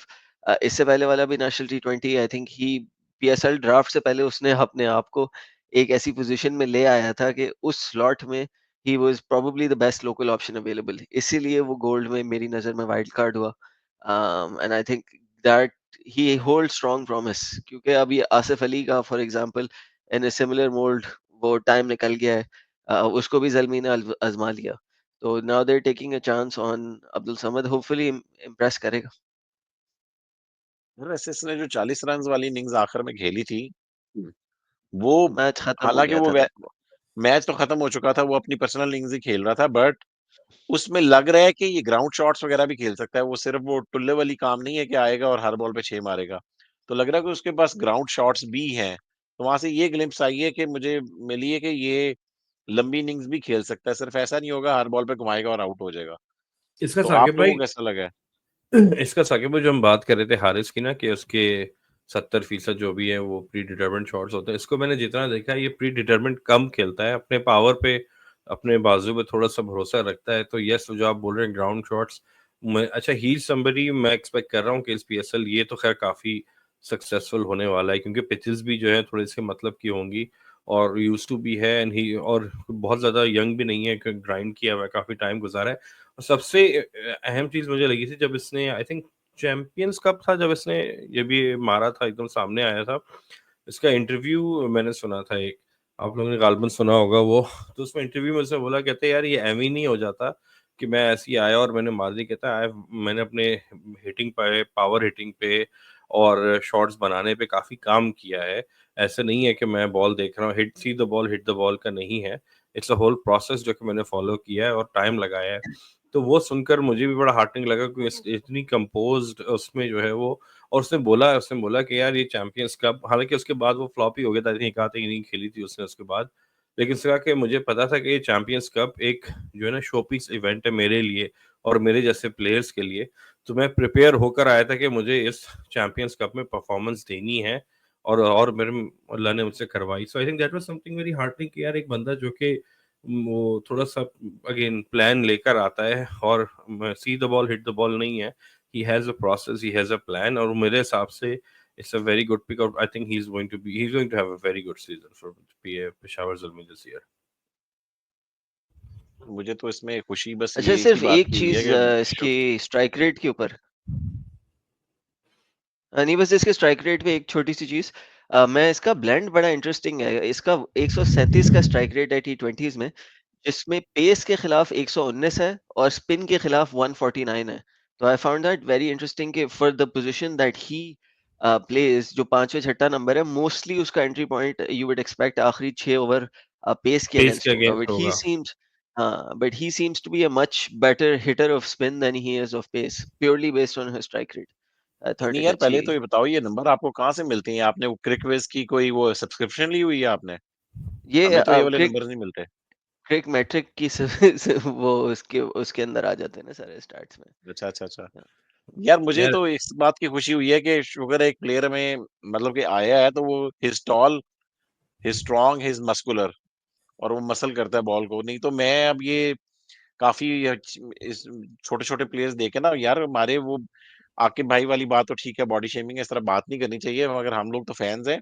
वो ऐसा प्लेयर होने चाहिए यार जो जरा लंबे ऊंचे तगड़े और वो छक्के छक्के मारने वाले प्लेयर्स हों, और सीधा खड़ा तो ये लगता है मस्कुलर, लगता है मसल करता है बॉल को ऐसे। साकिब भाई की बात सही है, लेकिन खैर आजकल के माहौल ऐसा है साकिब भाई के, आपकी तो फैन फॉलोइंग ज्यादा है, हम ऐसी बात करेंगे हम कैंसिल हो जाएंगे, तो इसलिए इसमें कुछ ऐड नहीं करेंगे। लेकिन let's go on to the next player. Najibullah Zadran. यार ये एक नजीबुल्ला ऐसी पिक जादरा। है जो बिल्कुल मुझे समझ नहीं आई, तो मैं चाहूंगा कोई इसमें और इस पे सिर्फ बात एनी करे। बात करेगा, मैं तो नहीं बात करूंगा। नहीं, नहीं, क्यों आपकी सेहत इसका ठीक कोई ना सर है ना पैर है इस पिक का। यार और जल्मी इस पे बाज वक्त इस ठीक। पे इस पे सोचने की कोई जरूरत नहीं ये है, ये अफगान कोटे पे आया है। अफगान कोटा, एग्जैक्टली ये अफगान कोटा है पेशावर का जो होता है हमेशा से, तो इसमें कोई आपको हैरत करने की बात नहीं है, वो तो हमेशा से है उनके नहीं तो पेशावर का। अफगानी और भी बड़े प्लेयर थे जो उनके उसमें फिट हो सकते थे, बहुत मतलब। सारे पिक हो गए थे ना आईपीएल में। अच्छा, उसने पिक्चर भी एग्जैक्टली। ढूंढ के लगा, पिक्चर भी लगा रहा है ऊपर से। तो यार पिक्चर लगाने मतलब क्या यार, आपका इतना बायस क्यों है इनके अगेंस्ट यार? अब वो है नहीं नहीं, मेरा तो वो नहीं है। मैं कह रहा हूँ कि एक प्लेयर को हम डिस्कस ही नहीं करना चाह रहे कि जो इतनी यूजलेस पिक है। उस बंदे ने मेरे ख्याल में 2 साल से तो अफगानिस्तान ने भी नहीं खिला रहा उसको, तकरीबन 1.5-2 साल से। तो I don't know what was the reason. Middle order lefty ठीक है, नहीं, मैं मगर पढ़ उसकी रहा ना था कोई उसका फॉर्म। साकिब भाई, हाँ। उसका एजेंट खुद सरप्राइज हो गया था कि वो पिक हो गया है PSL में। आप बताएं एग्जैक्टली। मतलब। वो यार वो ना ही IL T20 में भी उसकी कोई फॉर्म नहीं थी। अगर आपने रखना ही था ना कोई अफगानिस्तान का कोटा, यार वो जो वो डोले शोले दिखाता है बंदा, वो गुलबदीन, गुलबदीन। उसको रख लेते गुलबदन नाइब। एटलीस्ट। हाँ, और एटलीस्ट बहुत उसके से उसकी यार, वो अगर आपने थोड़ा बैट्समैन तरह था लेना था वो। सिद्दीक उल्लाह अटाल ले सकते थे। अभी ये चैंपियंस ट्रॉफी में कितने लड़के हैं उनके जो IPL में नहीं गए, उनको ले सकते थे। ऑप्शंस तो थे उनके पास, बट ये कोई स्पेशल ही कोटा है। अब इससे ज्यादा इस पे क्या बात करें। यार अब आप फिर लोगों ने नहीं इतनी ना, बात तो तुम्हारी। देखें, ये आप ये मोमेंट इन टाइम जो है ना नोट कर लें, इसकी बाद में हमें वीडियो भी बनानी पड़ेगी और इसके रील्स भी बनाने पड़ेंगे कि जिसकी हमने बुराई की है ना, उसने आके जो है पीएसएल में धुलाई की है। धुलाई की है और हमारी टीमों को ही की है। तो आप सोच समझ के बोले जो भी बोल रहे हैं अब आप लोग। सही है, चलो यही ना ये हो कि कल को ये रदरफोर्ड बन जाए। चलें जी, आगे रदरफोर्ड चलते भाई आज तो मैं देख रहा था, वो आईपीएल में भी बड़े मार रहा था। मुझे वही आज मैं हाइलाइट्स लगाई थी मैंने, तो मुझे साकिब भाई और हसीब के कोट्स याद आ रहे थे। ये कौन है? ये तो बाइनरी है 0101, और वो आईपीएल तक पहुंच गया। और वहां पे भी उस दिन कौन बोल रहा था यार, मैं किसी की पॉडकास्ट का क्लिप देख रहा था, कौन था आई फॉरगेट, कोई कोई रिस्पेक्टेबल आदमी था, और वो कह रहा था कि आजकल की T20 सर्किट में ही जो 2-3 बेस्ट फिनिशर्स हैं उसमें रदरफोर्ड का नाम दिया किसी ने। तो आई डोंट यार नहीं यार, ये उसने ये बहुत बड़ी अपना। ये जो एक बार पोजीशन जिस बताऊं, एक पोजीशन सेकंड, में एक सेकंड नसीब, मैं आप फिर कंटिन्यू कर लेना। एक तो उसने इम्प्रूव बहुत किया, और दूसरी बात ये है कि Haseeb was the first person जिसने पिछले साल मॉक ड्राफ्ट में इसको किया था, वाइल्ड कार्ड किया था प्लाटिनम में। तो वसीब, हम लोग ही बाइनरी नंबर बताए थे, मगर उसके बाद वाइल्ड कार्ड करके भी, और बाद में कोयटा ने असल ड्राफ्ट में भी उसको wild card, same thing Quetta ने की थी कि कोयटा ने उसको वाइल्ड कार्ड कर लिया था, और उसने परफॉर्म भी किया, मगर वो बेचारा बर्थडे के चक्कर में मारा गया। यार असल में ये जिन नंबर्स पे ये खेलते हैं ना, जैसे अब इवन अब्दुल समद जी के जब आप लोग बात कर रहे थे, ये जो प्लेयर्स होते हैं ना, these are very, specially Pakistan में तो बहुत ही ज्यादा रेयरिटी है। डोमेस्टिक में आपको इतने ज्यादा ऑप्शंस मिलेंगे ही नहीं नंबर 5, नंबर 6, नंबर 7 के। इसीलिए अब्दुल समद के साथ भी मैं, जब आप लोग बात कर रहे थे तो मैं सोचा था कि यार हम कह तो रहे हैं, लेकिन इसके लिए इसके साथ बहुत पेशेंट होना पड़ेगा। मैंने उसको इमर्जिंग कप में भी देखा था फराज, जो तुम बात कर रहे हो ना कि दिमाग यूज करके थोड़ा सा ठहर के खेल रहा है। चैंपियंस कप जब वो इमर्जिंग हुई थी जिसमें ये दुबई में गए थे, कोई जो दिल में आया वो खेल रहा था भाई, बस किसी तरह बाहर फेंक दूं बॉल को, और वो बॉल लगी दोहा नहीं में थी। जो कतर में जो गेम्स हुए थे, राइट? जी जी, कतर में, हाँ, बिल्कुल ओमान, बिल्कुल। ओमान में थे मेरे ख्याल में। नहीं जहां नहीं, भी थे, कतर में आई थे, मीन कतर में थे। वो इंडिया के खिलाफ मैच तो खासतौर से इस ओमान चीज ओमान में को समझ हुए नहीं थे। लगी थी। ओमान में, तो तो इंडिया के ये खिलाफ थे बड़ी नेशंस लीग में। रेयरिटी है, और स्पेशली विद शर्फिन रदरफोर्ड, ये अब तो I think in top tier में चला गया है। शर्फिन रदरफोर्ड हो गया, लियम लिविंगस्टन हो गया, I mean Henry Klaasen, David Miller, ये इस तरह के प्लेयर्स जो हैं, ये बड़ी रेयरिटी है वर्ल्ड में, और they take time to get establish in that role, in that यार तुमने पोजीशन। लिविंगस्टन को कहाँ उस कैटेगरी में डाल दिया? वो तो अभी रिसेंटली परफॉर्म किया है ना उसने, आज मुझे ही पता है परफॉर्म उसने किया है। यार आजकल भी 50 मारा है, लेकिन वो तो इंतहा का टुल्ला है उसने उसको। पाकिस्तान को जो सेंचुरी की थी, उसके बाद उसने जिंदगी में कभी कुछ नहीं कुछ किया। नहीं किया, वो हमें साकिब ही भाई लगा था, ब्रिटिश, बस हमने ही मैं उसको तो बना दिया। पॉडकास्ट वगैरह काफी सुनता हूँ, उसकी जो ब्रिटिश जर्नलिस्ट जो है वो उसका इतना मजाक उड़ाते हैं। कहते हैं भाई इसका मसला क्या है, इसकी बॉल से कोई दुश्मनी है, हर बॉल पे चाहता है कि मैं बॉल फाड़ के रख दूं, मतलब क्या चाहता है यार वो। तो उसका बहुत मजाक उड़ाते हैं वो खुद अपने। खैर एनीवेज, हम्म। लेट्स मूव की stick to Peshawar and move to the next player. और जी, ऑलराउंडर्स में जॉर्ज लिंडा है यार, जो पिछले साल अरे ये लाहौर तो कलंदर से खेले थे। साकिब भाई का फेवरेट प्लेयर है। जी, पिछले साल क्या नाम लेते हैं, ये पिक हो गए थे लाहौर कलंदर्स में, और सिर्फ 2-3 मैचेस ही खेले थे, और ज्यादातर मैचेस उनको नहीं दिए। इंजरी भी हुई थी, इसकी एक हल्की सी हुई थी, मगर कुछ मैचेस में डेलिबरेट बेंच भी हुआ है वो। अम, अभी ये कि इसने अपनी बैटिंग काफी इंप्रूव की है। अगर आप जॉर्ज लिंडा का रिकॉर्ड देखोगे ना, तो ये उनकी डोमेस्टिक भी खेल रहा है, फर्स्ट क्लास खेल रहा है आजकल, और उसमें ठीक ठाक रन कर रहा है आजकल। और याद याद होगा मेरे ख्याल में, इसने पाकिस्तान को भी आखिरी ओवर में 4 छक्के मारे हैं, सुफियान को शायद आखिरी ओवर दे दिया था, और वो 4 छक्के मारे। जी जी सी। या साकिब भाई आज आप जो है ना बहुत प्लेयर मिस कर रहे हैं, आप हडसन टैलेंट हुसैन तलत को भूल गए हैं बीच में। अच्छा, अभी कोई रहता था यार, यार मैं वो नेपाल, मेरे हुसैन पास तलत लगा रहता। नेपाल प्रीमियर लीग का टॉप बैट्समैन आप जो है भूल गए। यार आप लोग मजाक तो उसका उड़ा रहे हो, मगर वो इसने इस साल क्या नाम लेते हैं, स्कोर ठीक ठाक किया है हुसैन तलत ने, और बिल्कुल ठीक, मतलब उस वक्त भी किया चैंपियंस था। कप। हाँ, वो तब नेपाल में किया था। इस दफा उसने, अब इस दफा गोल्ड में पिक हुआ है। मजे की बात ये है, ये भी तुम्हें बता दो, सिल्वर में पिक नहीं हुआ, गोल्ड में पिक हुआ वो। और जलवी के लिए हुसैन तलत परफॉर्मेंसेस देता रहा है, तो चैंपियंस T20 में और चैंपियंस ओडीआई में, दोनों में उसने परफॉर्मेंसेस दी हैं।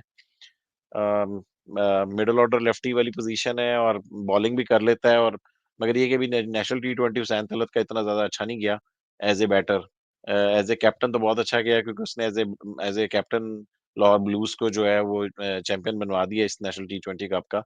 मगर उसको अपनी बॉलिंग पे बहुत ज्यादा कॉन्फिडेंस है। वो कई दफा मैंने देखा क्रूशल मौके पे आके वो बॉलिंग करना स्टार्ट कर देता है, और मैं सोच रहा होता था कि यार ये मैच इधर ही लग जाना है। मगर ये कि बॉलिंग ऑब्सेशन है उसको थोड़ी सी अपनी, मगर ये कि फॉर्म में है तो लेट्स सी। मगर मुझे तो लग रहा है बेंच बेंच उसका मुंतजर है, क्योंकि इनकी बैटिंग इतनी हैवी है ऑलरेडी, तो उसमें मुझे हुसैन तलत की जगह बनती नजर नहीं आ रही। चलो जॉर्ज लिंडा की बात कर लेते हैं यार, जो जॉर्ज लिंडा की बात हमने स्टार्ट की थी, या बीच में कोई और तो नहीं खा लिया मैंने? नहीं नहीं, बस यही था। यार ये तो आपने जदरान को पहले ही तुमने बोल दिया कहनी, तो मैं तो ये नहीं देख रहा था जदरान आखिर में लिखा होता एक्सेल शीट में, तो इस वजह से मैंने उसके बाद जॉर्ज लिंडा स्टार्ट कर दिया।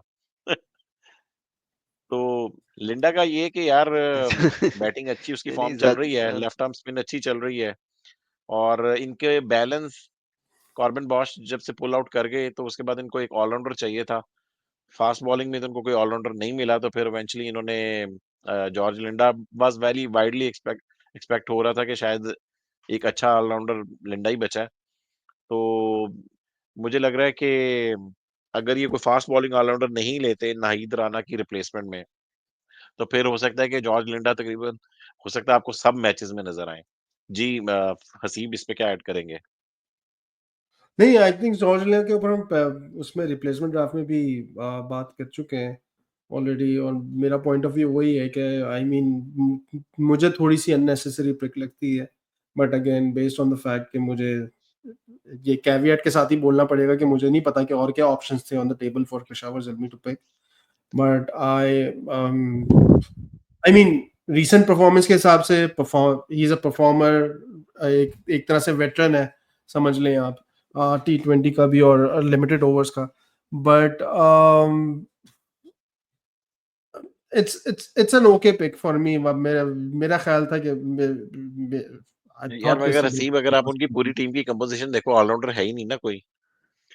अब कॉर्बिन बॉश लिया था तो वो भी अहमद चला गया, दानियाल है राइट? ना अब ऑलराउंडर साकिब भाई। अब सर, हुसैन अभी अहमद आपने दानियाल अभी हुसैन हुसैन तलत की बात तलत की, हुसैन अभी तलत आपने मिचेल ऑलराउंडर ओवन है। की बात की, अभी आपने उसकी क्या नाम एक सेकंड, है, वो ऑलराउंडर्स हैं। मिचेल साइम ऑवन अयूब तो की पार्ट बात टाइमर्स हैं, की। वो सारे पार्ट टाइमर्स हैं। यार आप Hussain Talat Hudson is part तालन को टाइमर, मिचेल हल्का ओवन ले इज रहे हैं पार्ट टाइम। साकिब भाई। हुसैन यार तलत वो ने बॉलिंग से अभी अब लाहौर ब्लूज को मास मैच जिताया है। मास उसने सदाकत। हाँ, मास, यार यही तो कह रहा हूँ, आप सारे पार्ट टाइमर्स गन मार रहे हो। ठीक है, मास ताकत उनकी प्लेइंग 11 में भी नहीं जाता, हुसैन तलत में उनकी प्लेइंग 11 में नहीं जाता, मिचेल ओवन जाता है, बट उसकी बॉलिंग आपको पता ही है कि वो मीडियोकर सी बॉलिंग है, वो medium Ahmed pace Daniyal player है जाता शायद। है कि नहीं जाता? अहमद दानियाल जाता है अगर, मगर मुझे वो भी स्टार्टिंग में नहीं होगा। मोहम्मद अली जब तक फ्लॉप नहीं होगा, अहमद दानियाल को जगह नहीं मिलने वाली इनकी और टीम अहमद कंपोजिशन दानियाल में। को तो आप ऑलराउंडर भी नंबर 8 पे भी खिला सकते हैं ना। हाँ, अहमद दानियल कैन बैट। उसकी वो लाहौर की तरफ से भी एक साइड मैच में 50 की थी उसने एक दफा वार्म अप मैच में। वो थोड़ी बहुत बैटिंग अहमद दानियल तो वाकई कर लेता है, बट सर्टिफाइड ऑलराउंडर तो कोई भी नहीं है ना। तो ये ऐसा ऑलराउंडर जो उनकी प्लेइंग 11 में भी जाते हैं, वो जॉर्ज लिंडा अकेला ही है इस टाइम पे। साकिब अब भाई इनको एक और आइडियली एक ये फास्ट बात है बॉलिंग साकिब साकिब भाई ऑलराउंडर। भाई। ये इसके आने से साकिब भाई मेहरान मुमताज के चांसेस थोड़े कम हो जाएंगे, या हाँ, काफी कम हो सही है। एक और चीज साकिब भाई, वो ये सर्टिफिकेशन कहाँ से मिलती है ऑलराउंडर्स की? जाएंगे। आप कह रहे हैं मतलब ये फिर वो अब्दुल सर्टिफाइड रजाक कोच से के ऑलराउंडर? मिलती है। सर्टिफिकेशन का क्या मतलब? आप कोई तंज कर रहे हैं, मगर मुझे उसका कॉन्टेक्स्ट नहीं पता। आप कह रहे हैं सर्टिफाइड ऑलराउंडर है, तो ये सर्टिफिकेशन कौन देता है, कहाँ से मिलती है? या सर्टिफाइड ऑलराउंडर वही होता है ना कि जो इंटरनेशनल लेवल के ऊपर प्रूव कर चुका होता है, बैटिंग बॉलिंग भी और बैटिंग भी। ठीक है, तो बैटिंग तो उसकी आजकल वैसी पाकिस्तान के खिलाफ अभी बता तो ना, उसने पाकिस्तान को 4 छक्के ताजा ताजा लगाए हैं, राइट? एंड देन उसने, और फिर एक मैच में उसने पाकिस्तान के 5 आउट किए हैं, राइट? इसी दफा हुआ है, इसने 4-5 आउट किए हैं एक मैच में, और एक मैच में इसने सुफियान मुकीम को 4 छक्के लगाए हैं। यार सर्टिफाइड साकिब भाई ऑलराउंडर यही आजकल के होता है। क्लाइमेट में तो मेरे हिसाब से ये बहुत बहुत अच्छी पिक है। इतना हार्ड हिटिंग बैट्समैन है ये, और ये वो नहीं पावर है प्ले में भी करा सकता है। शाहीन की तरह एक तरफ मार के स्लॉग नहीं, ये बड़े जबरदस्त छक्के मारता है, और बॉलर भी आई थिंक बड़ा अच्छा। मिचेल सैटनर चलो एक नेक्स्ट लेवल है, लेकिन मुझे थोड़ी सी वो उसकी वो याद दिलाता है, क्योंकि ये बड़ा हाथ रोक के नपी तुली करके अपनी ऑर्थोडॉक्स करता है। सो आई थिंक अभी किसमें साकिब भाई हमारी जो सीरीज हुई थी उसके बाद ILT20 हुआ था ना, ILT20 हुआ था ना, नहीं नहीं ऐसे T20, हमारी सीरीज के ऐसे बाद T20 ऐसे हुआ था। T20 हुआ है। उसमें उसमें इसकी बैटिंग आप आई थिंक रिकॉर्ड कोई निकाले, उसमें इसने बहुत मारा है। ऐसे T20 में उसने केप काफी टाउन, मारा और कंसिस्टेंटली मार रहा था। तो आई थिंक भाई केप टाउन से खेल रहा था, काफी इसने स्कोर किया उस सीरीज में। यस, मुझे हैरत थी कि आईपीएल में पिक नहीं हुआ था। तो आई थिंक मेरे हिसाब से करंट क्लाइमेट में जो सर्किट पे जो अवेलेबल प्लेयर्स हैं, और ये जेन्युइन ऑलराउंडर्स की कैटेगरी में आता है। जेन्युइन ऑलराउंडर वो ये एज अ बैट्समैन भी टीम को जिता सकता है, एज अ बॉलर भी जिता सकता है। तो I think he is a very handy pick, especially considering कि इनके पास कोई जेन्युइन ऑलराउंडर नहीं है। तो या आई थिंक बहुत ही इंपॉर्टेंट प्लेयर है उनके लिए। तो आगे चलते हैं यार, आगे लेट्स चलते हैं जी। अगला प्लेयर और है अब जी, तो फास्ट बॉलर्स की तरफ तो मैंने चलते भी हैं। बुराई कर दी है, तो ये नेक्स्ट आईपीएसएल में लगेगा ही जाके किसी ना। कौन जी, है जी? फास्ट बॉलर में सबसे पहले मोहम्मद अली का नाम नज़र आ रहा है। मोहम्मद अली जो पिछले साल के फास्ट बॉलर्स के टॉप विकेट टेकर थे, 19 विकेटें थी मोहम्मद अली की। और वहीं से उनकी कैटेगरी जो थी, वो पहले तो इनके सिल्वर में जब पिक हुए थे पिछले साल, so we were all surprised कि मोहम्मद अली पिक हो गए हैं। मगर जब वो आए, वो छा गए। उन्होंने सब स्पेशली मुल्तान लेग में तो किसी को हिलने नहीं दिया। नई बॉल भी कर रहे थे, डेथ ओवर्स में बॉलिंग कर रहे थे। और ऐसा नहीं है कि कोई उनकी एक बड़ी परफॉर्मेंस के ऊपर उसने इतनी विकेट्स ले ली हैं। उसको देखा, अगर आप देखो तो उसकी best wickets I guess maximum 3 ली थी। तो हर मैच में मोहम्मद अली विकेट टेकर्स थे। तो उसकी बेस जब and that was the reason Multan जो है उसने इतना एक्सेल किया और वो हमेशा की तरह एक फाइनल और खेली। मोहम्मद अली का बस यही हुआ था थोड़ा-सा कि जब मुल्तान से बाहर गया तो उसकी वो परफॉर्मेंसेज़ नहीं आ सकी। न्यूज़ीलैंड में रिसेंटली खेले हैं तो मुझे तो बहुत ज़्यादा इम्प्रेसिव नहीं लगे न्यूज़ीलैंड में। एक तो मुझे ये कि उनकी बॉल एक तो ये कि यार उनके न्यूज़ीलैंड के आपको पता ही है कि ओपनर्स कितने ज़हरे कातल हुए हुए थे उस बेचारे के। उन्होंने इसको क्या उन्होंने सबको ही मारा, शाहीन को भी मारा, जहाँदाद को भी मारा, इस बेचारे को भी मारा। बट प्रॉब्लम ये लग रही थी कि एक तो ये कि पेस कम थी, सेकंड बात ये है कि मैच फिटनेस मुझे कोई इंटरनेशनल लेवल की मैच फिटनेस लगी नहीं मोहम्मद अली में। थोड़ा-सा मेरे ख्याल में जब इसने डेब्यू की था थोड़ा-सा ये लीन होते थे, अभी आजकल मैं देख रहा थोड़ा-सा वेट पुट ऑन किया हुआ है। तो आई गेस फास्ट बॉलर की बॉडी इतनी ज़्यादा थोड़ी-सी लीन होनी चाहिए, इतना ज़्यादा लाइक मैस नहीं होना चाहिए।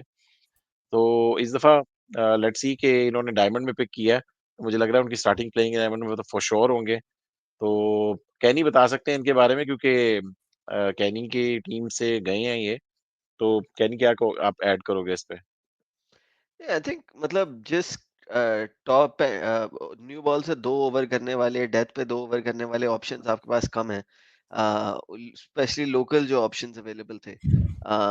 आई am honestly overall not very impressed with जल्वीज कंप्लीट जो फास्ट बॉलिंग अभी तक उन्हें आर्सेनल बनाया है। आई थिंक जो 2 पिक्स उनकी रह गई हैं उसमें बहुत इंपॉर्टेंट है कि वो कुछ तगड़े ऑप्शंस उठाएं, एक फास्ट बॉलिंग ऑलराउंडर उठाएं एंड प्रेफरेबली एक और रॉ पेसर उठाएं, बिकॉज नाहिद राना को भी पार्शियल एनओसी मिला है। ही इज गोना पहला टेस्ट मैच खेल रहा है वो, तो he will join by probably इनके फोर्थ गेम तो हो चुका होगा, probably by their fifth game he will join. तो आई थिंक इट्स इम्पोर्टेंट कि उनके पास एक आध और इस तरह स्टॉक ऑप्शंस हो। In Mohammad Ali's kind of credit I will just say कि उसकी रेंज उसने बहुत अच्छी बनाई है। अब कटर्स पे उसने बहुत काम किया है, जो बम्पर वो करता है वो काफी इफेक्टिव है। न्यूजीलैंड वाली परफॉर्मेंसेस को मैं इतना कंसिडर नहीं करूंगा। आई थिंक पीएसएल लेवल पे he can still have a very strong impact.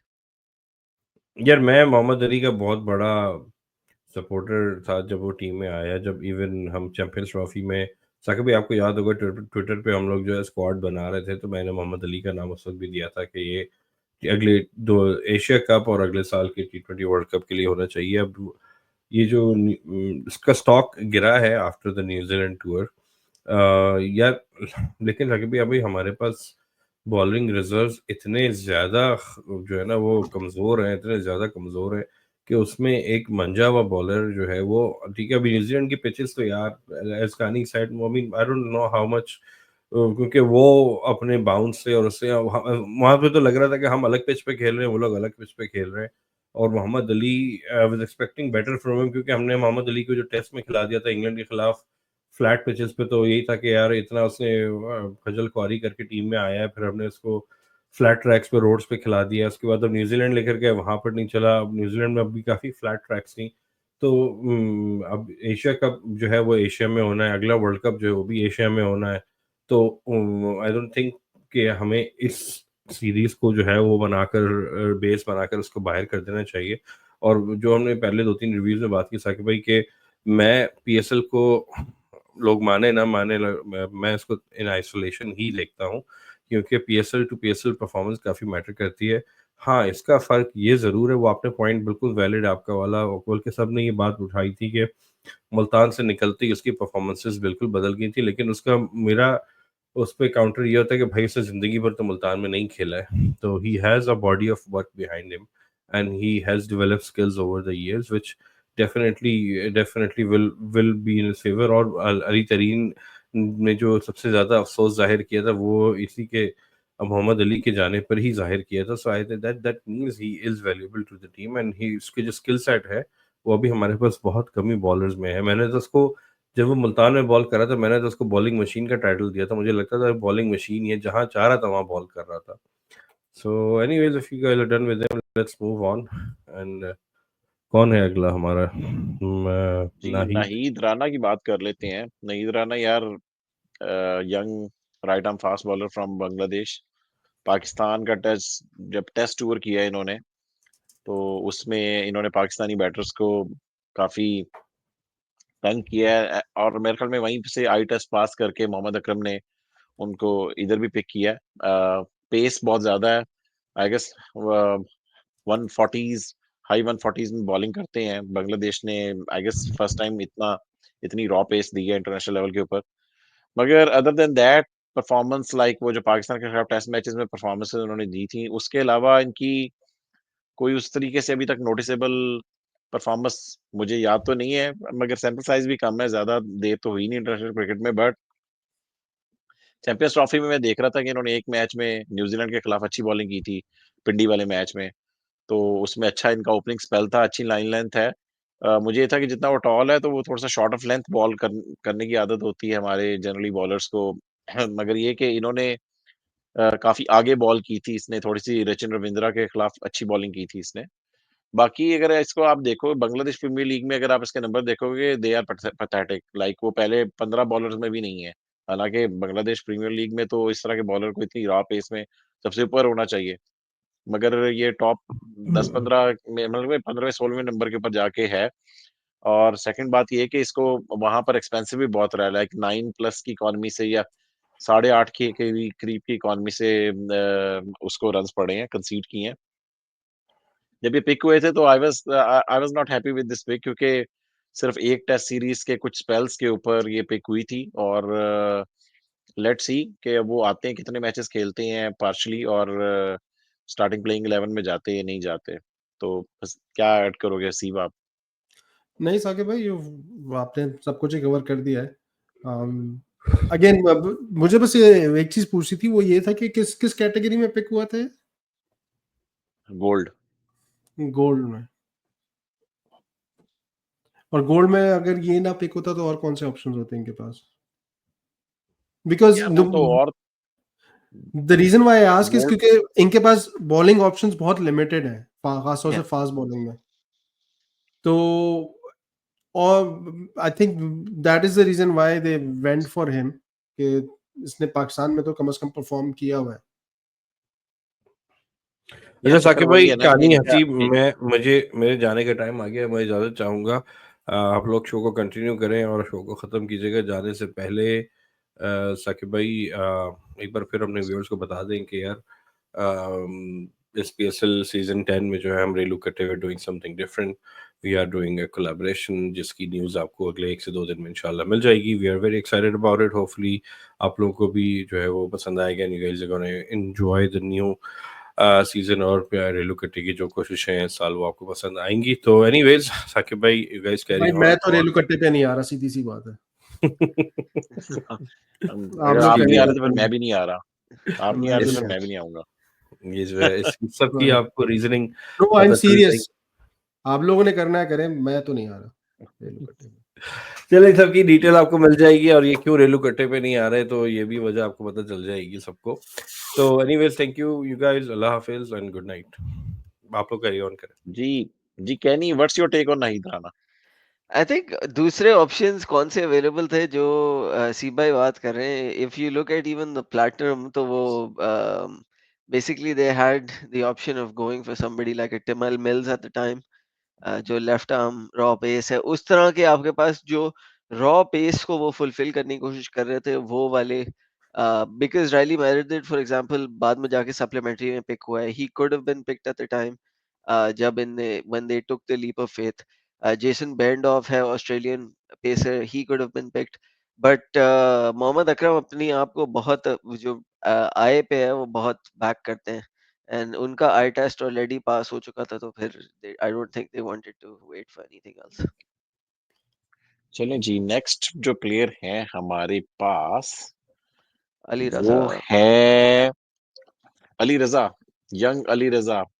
मेरे ख्याल में जितना इयन बिशप ने इनके बारे में बता दिया, वो उनकी हाइप क्रिएट कर ली, उसके बाद हमारा तो कुछ बोलना बनता ही नहीं है. But young fast bowler, right arm tall fast bowler from Sialkot, 20 मेरे ख्याल में 21-22 साल के होंगे. और पाकिस्तान अंडर 19 से भी इन्होंने बड़ी अच्छी बॉलिंग की हुई है. इयन बिशप का आई टेस्ट इन्होंने पास किया हुआ है. और इस साल इन्होंने सियालकोट से अभी नेशनल T20 भी खेला था, which was okay. Like 2 he match खेले थे मेरे ख्याल में इन्होंने. मगर ये कि मैंने तो बहुत ज्यादा उनको नहीं करते बॉलिंग करते हुए देखा. आप लोग बताएं, क्या नहीं, आप बताएं, आपने देखा है इनको बॉलिंग आपकी? He is जी बिल्कुल साकिब भाई. In my eyes he is by far इस वक्त जो आपके emerging pacers आ रहे हैं under 19 में, he is by far the most promising. Somewhat he will remind you of a early onset जो हसन अली का जो निपी नहीं जो हम hard length X वो hit करता था going back to 2016 2017. उस सेंस में like he feels like a very एक बहुत तगड़ी ऐसी पिक है जो कि 6 की 6 बॉलें आपको एक एरिया में गिरा सकता है, जो जिसके जरासीम हर बॉलर में नहीं पाए जाते यहाँ पे. तो आई थिंक बहुत प्रॉमिसिंग है. T20 में हर किसी को मार पड़ जाती है, थोड़ा सा उसको प्रोटेक्ट करके रखना होगा. But specifically for red ball cricket I think he is a wonderful find. And it doesn't surprise me that Ian bishop is a fan. क्या ख्याल है सीप भाई? न्यू बॉल से ज्यादा इफेक्टिव है आई थिंक, बिकॉज जो मैंने देखा है वो बॉल को अंदर लेके आता है. Yeah, yeah. जो कि बट मैंने बहुत लिमिटेड देखा है, मैंने बहुत ज्यादा नहीं देखा, so I will be honest. Specially last year I haven't watched a lot of cricket. But ये है कि he is an exciting prospect, young talent है. प्लीज, जो कि मैं हर किसी से कहता हूँ, इसका ख्याल रखो भाई, खुदा का वैसे. बिकॉज पिछले कई सालों में काफी सारे यंग प्रोस्पेक्ट्स आए और फिर गायब हो गए. और पीएसएल के बाद ऐसे गायब हुए कि वो डोमेस्टिक में भी नहीं आए. आप जिशान जमीर ले लें, आप मोहम्मद जीशान ले लें, आप एक दो और प्लेयर्स हैं जिनके नाम मैं अभी भूल रहा हूँ, आप वो ले लें. ये लड़के हमने नए आइडेंटिफाई किए, आए और उसके बाद एकदम गायब हो गए, या तो इंजरी खा गई या कुछ और हो गया. So I am hoping touch wood, अल्लाह करे ये बच्चा सही रहे और आगे जाके पाकिस्तान को भी रिप्रेजेंट कर सके. जी, आगे चलते हैं और देखते हैं जी. अगला प्लेयर हमारे पास है अल्जारी जोसेफ. यार again like I was surprise with couple of Zalmi picks. जिस तरह पहले नाहीद राना वाली पिक की, फिर अल्जारी जोसेफ, जिनका कोई होता है ना कि आप जनरली अगर आपने बॉलिंग ऑप्शंस में जाना है तो आप रिनाउंड T20 स्पेशलिस्ट जो दुनिया की लीग्स खेल रहे हो, उस तरह के बॉलर्स की तरफ आप जाते हैं कि जो वर्ल्ड वाइड सारी लीग्स मर्सनरी प्लेयर्स की तरफ जाते हैं. तो इन्होंने पहले Nahid Rana then Alzarri Joseph के ऊपर, क्योंकि Alzarri Joseph I know his experience test, अच्छा बॉलर है, पेस भी है उसके पास, न्यू बॉल भी अच्छी कर लेता है वो, डेथ में इज ओके. और मगर ये कि कोई रेनाउंड T20 स्पेशलिस्ट नहीं है. टेस्ट वगैरह में वो ज्यादा लाइक उसने वेस्ट इंडीज से खेले हुए हैं. मगर ये कि थोड़ी बहुत बैटिंग भी कर लेता है इसके पास. अगर आप देखो तो इसने टेस्ट में 250s की हुई हैं. थोड़ा बहुत शायद वो भी चीज जलमी ने देखी होगी, चलो यार कोई ऐसा प्लेयर बॉलर मिल जाए जो थोड़ी बहुत बैटिंग भी कर लेता हो. मैं ये नहीं कह रहा ऑलराउंडर है, मगर ये कि छोटा मोटा वो पावर हिटिंग वगैरह वो कर सकता है. मगर ही is not economical at all. Like वो जनरली आप उसको जब भी देखेंगे वाइट अरे बॉल यार, क्रिकेट में, ओडीआईज में, मैंने तो जितनी भी दफा भी देखा है, he is on the expensive side पर होता है. तो कैनी क्या कहोगे अल्जारी जोसेफ के ऊपर? आई थिंक उनने उसको I would have preferred somebody like look would personally, जहाँ पे इनने उसको पिक किया है, because I think new ball के साथ इनको जरूरत थी. बट आई कैन अंडरस्टैंड कि उनको एक मिडिल ओवर्स इन्फोर्सर चाहिए था. एंड अल्जारी जोसेफ का मतलब he is a rare commodity. आपको याद होगा कि अभी भी ही होल्ड्स उसका जो ब्रेकआउट सीजन था, ही holds the best ever figures in the IPL. जो सोहेल तनवीर का रिकॉर्ड था जो उसने 2008 में कायम किया था 6 फॉर 14 का, वो अल्जारी जोसेफ ने कोई 6 फॉर कोई शायद 10 रन देके 12, 6 विकेटें ली थी। हाँ, 6 for 12. या वो उसका ब्रेकआउट होता तो उसकी पेडिग्री तो उस सेंस में थी। But the whole thing is कि इकोनॉमी उसकी कंसर्निंग है, क्योंकि इकोनॉमी 10.5 की अगर हो that is always a concerning sign. यार इसकी, सॉरी मैं बात काट रहा हूँ नहीं कहानी, नहीं बट इसकी इकोनॉमी ज्यादा इसलिए है क्योंकि he is always been a wicket taking option, so he is always on the attack, he is attacking the batsman. अगर आप इसके टूर्नामेंट्स उठा के देखेंगे तो आपको इसकी विकेटें फिर भी ज्यादा मिलेंगी और इसकी इकोनॉमी आपको ज्यादा भी मिलेगी ऑफ कोर्स, क्योंकि ये एक विकेट टेकिंग ऑप्शन है। आप इसके पिछले 2 सीजन उठा के देख लें जो इसने खेले, आईएल टी20 उठा के देख लें, उसमें भी इसने 16 विकेटें उठाई थी और फिर सीपीएल में भी 16 विकेटें उठाई। तो अगर इस तरह का आउटपुट आपको विकेटों के हिसाब से मिल रहा है तो I think it's not a bad option for that, specially middle overs enforcer. आपको डेथ में भी, अगर कोई डेथ में 8.5 8.5 मुझे दे रहा है तो यार I am gonna with that amount of wickets, तो I'm definitely gonna pick him. चलिए ठीक है, इसका मतलब है कि हमारे यहाँ पर 2 एनालिस्ट जो हैं वो कह रहे हैं कि जी एक अच्छी पिक है, तो लेट्स सी कि कैसी पिक साबित होती है।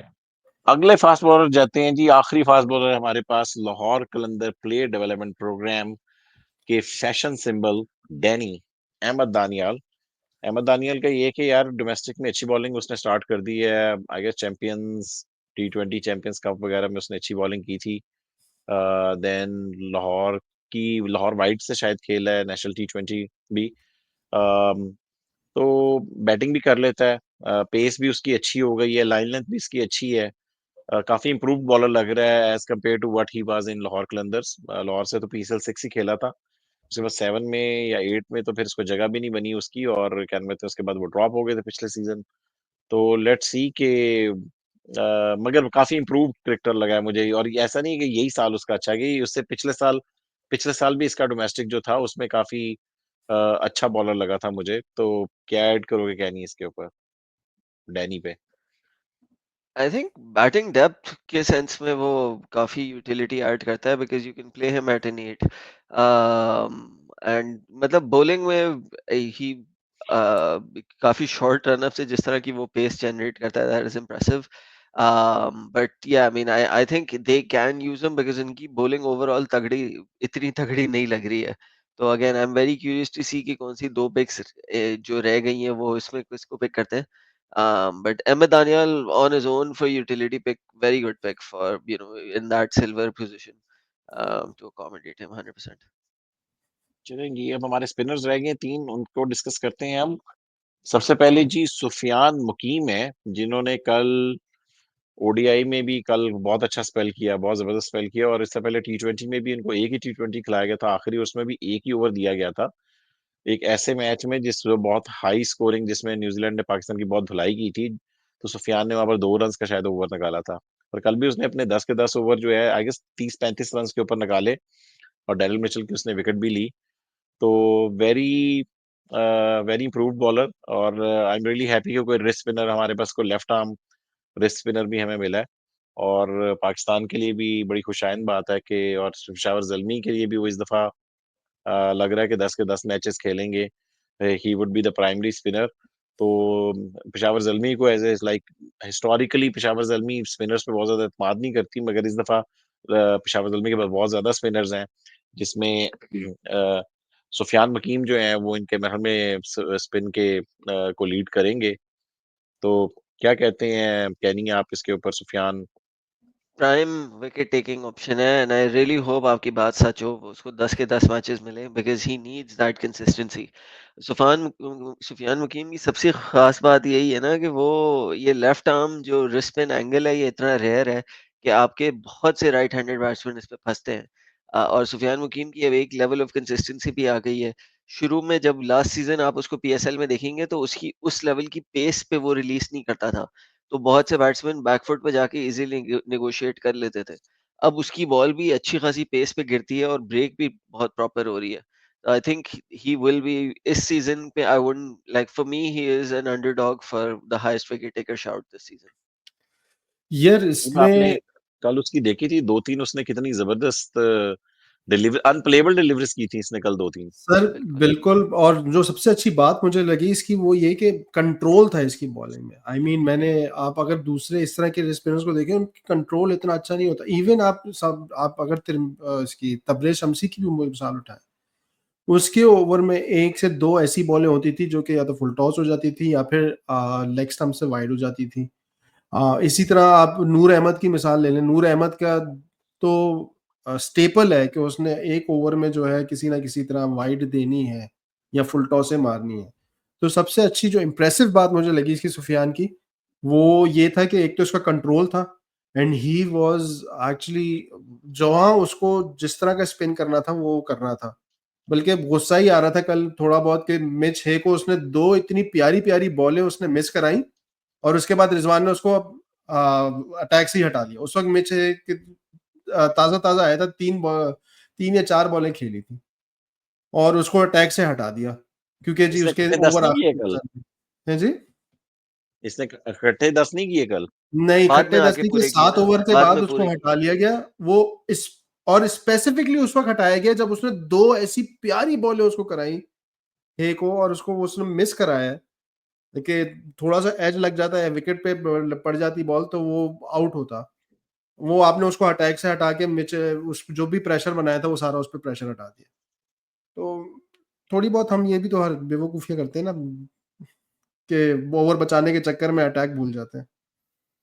यार उससे बट एनीवेज़ पिछले मैच एक्साइटिंग में प्रॉस्पेक्ट टू कानीज़ point. Champions I trophy I के लिए होप तो हम उसको स्क्वाड से ही भूल गए थे चैंपियंस ट्रॉफी के लिए.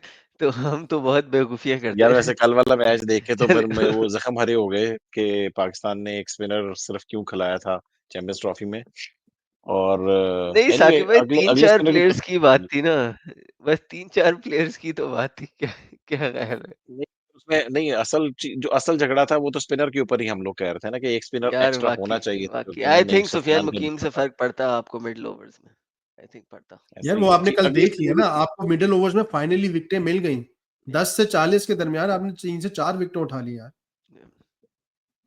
तो एनीवेज़ यार अगली प्लेयर की जो बात हम करने लगे हैं उसमें मुझे अचानक एक ऑप्शन भी याद आ गई है। अगली प्लेयर हैं जी हमारे मेहरान मुमताज, जिन्होंने पिछले साल पाकिस्तान अंडर 19 से भी खेले हुए हैं। पिछले साल जब उनको चांस मिला पेशावर ज़ल्मी से खेलने का, इन्होंने पावर प्ले में बहुत अच्छी बॉलिंग की थी, जेन्युइन स्पिन की थी इसने बॉल, लाइन लेंथ बहुत अच्छी है, इकोनॉमिकल है मेहरान मुमताज। मगर with George Linde and with Sufiyan Muqeem मुझे लग रहा है कि इनकी शायद जगह ना बने। तो अभी मेरे ज़हन में एक ख्याल आया है, तो लेट्स होप कि मिड सीजन ट्रेड भी होती हैं पीएसएल में। तो आई एम होपिंग कि 5 मैचेस के बाद लाहौर कलंदर्स को डील बनाए कि यार तुमने तो उसको खिलाना नहीं है, हमें दे दो, हमसे अगर कोई प्लेयर चाहिए तो ले लो। तो मेरे ख्याल में मिड सीजन ट्रेड में यार आज तक तो हुई नहीं 10 सालों में। एंड हो सकता कलंदर्स के है पास ऐसे मुझे प्लेयर्स हैं भी. Like for example Zaman Khan की अगर जगह नहीं बन रही है, सलमान मिर्जा है, अंदाज है। जहादाद है.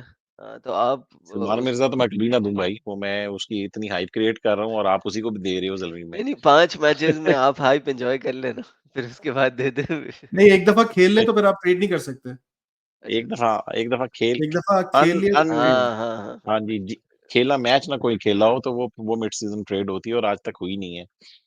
तो यार सुफियान सॉरी मेहरान मुमताज का ये कि बॉलर तो बहुत अच्छा है, मुझे बड़ा पसंद भी था। और मैं जब ये अंडर 19 से बॉलिंग करता तो मुझे तभी होता था कि यार ये पीएसएल टीम में जाना चाहिए इसको। तो ये बल्कि 1 साल लेट आया पीएसएल में, जल्मी ने पिक किया उसको।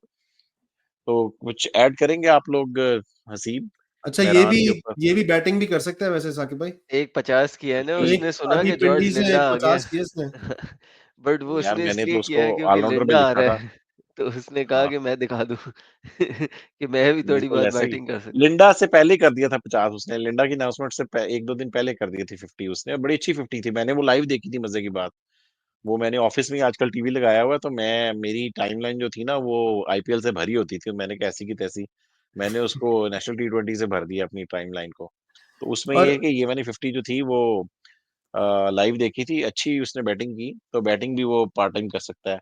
इसके बाद जी लास्ट प्लेयर जो इनके पास स्पिनर है आरिफ याकूब, जिन्होंने उससे पिछले साल पिछले साल आरिफ याकूब ने नेशनल T20 के टॉप स्पिनर थे बेसिकली, और इस साल मुझे नहीं पता कि उनका, मैंने जब चेक किया था इस साल 2-3 मैचेस शायद नेशनल T20 में उन्होंने खेले, कराची वाइट्स की टीम में थे शायद ये। और परफॉर्मेंस अगर आप हसीब आप देख लो कि आरिफ की कैसी रही है। राइट आर्म लेग स्पिन पिछले साल एक मैच में इन्होंने, चूंकि इस्लामाबाद यूनाइटेड के खिलाफ 5 आउट करके एक मैच जितवाया था, तो इसी वजह से ये रिटेन हुए थे।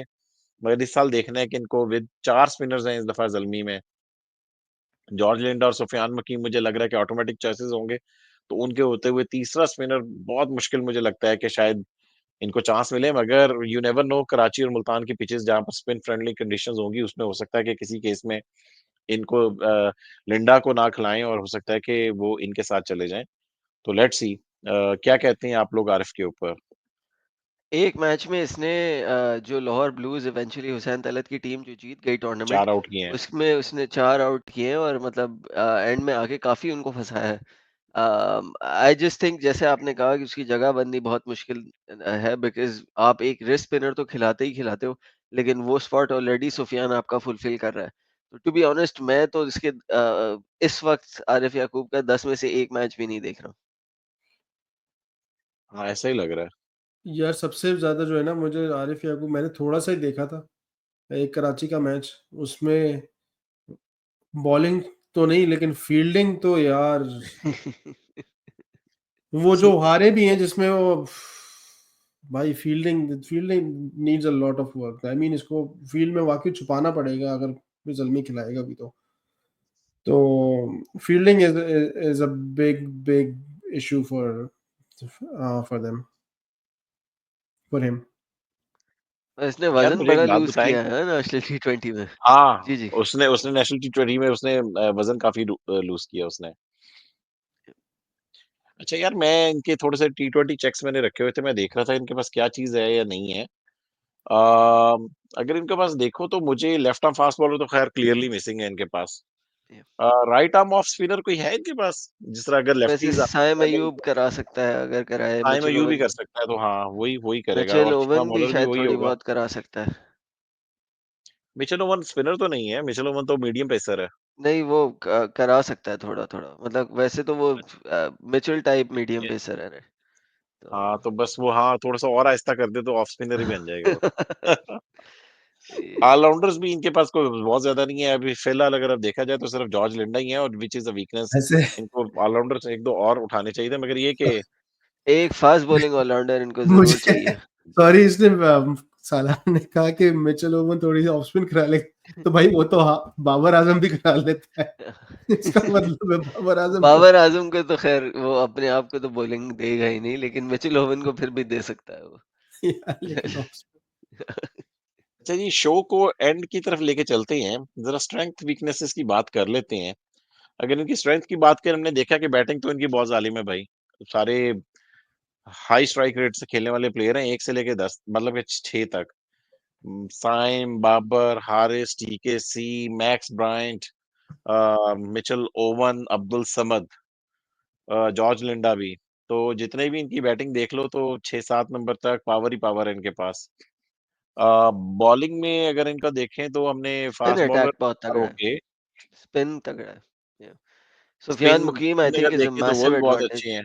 हाँ, वो स्ट्रेंथ में आएगा अगर 100%। हाँ वो भी स्ट्रेंथ में आएगा। वीकनेस की बात की जाए तो एक तो ऑलराउंडर्स इनके पास मिसिंग है, तो इनकी वो बैटिंग डेप्थ की बात आएगी, मगर बैटिंग चूंकि ऊपर एंकर बाबर चूंकि लंबा खेलता है ज्यादातर, और साइम अयूब भी अब लाइक सर्टिफ एस्टेब्लिश हो रहा था, अगर वो भी जनरली अब लंबा ही खेलता है, उसकी दोनों PSLs पिछली डिसेंट गई हुई हैं। तो वहां पर इनको आइडियली टेल टेल वाला, लंबी टेल वाला मसला आना नहीं चाहिए, मगर एटलीस्ट वो मसला होता तो है। तो इनकी 4 प्लेयर की टेल तो होगी, अगर 7वें नंबर के ऊपर जॉर्ज लिंडा को खिलाते हैं तो 4 प्लेयर की टेल होगी, मगर दैट्स फाइन। तो मुझे ये बताएं कि ओवरऑल आप लोग क्या समझते हैं कि इनकी क्या वीकनेसेस हैं, और ये टॉप 3 में फिनिश करेंगे या बॉटम 3 में। प्लीज ऑलराउंडर्स तो पहले आपने आप। कह दिया। हाँ।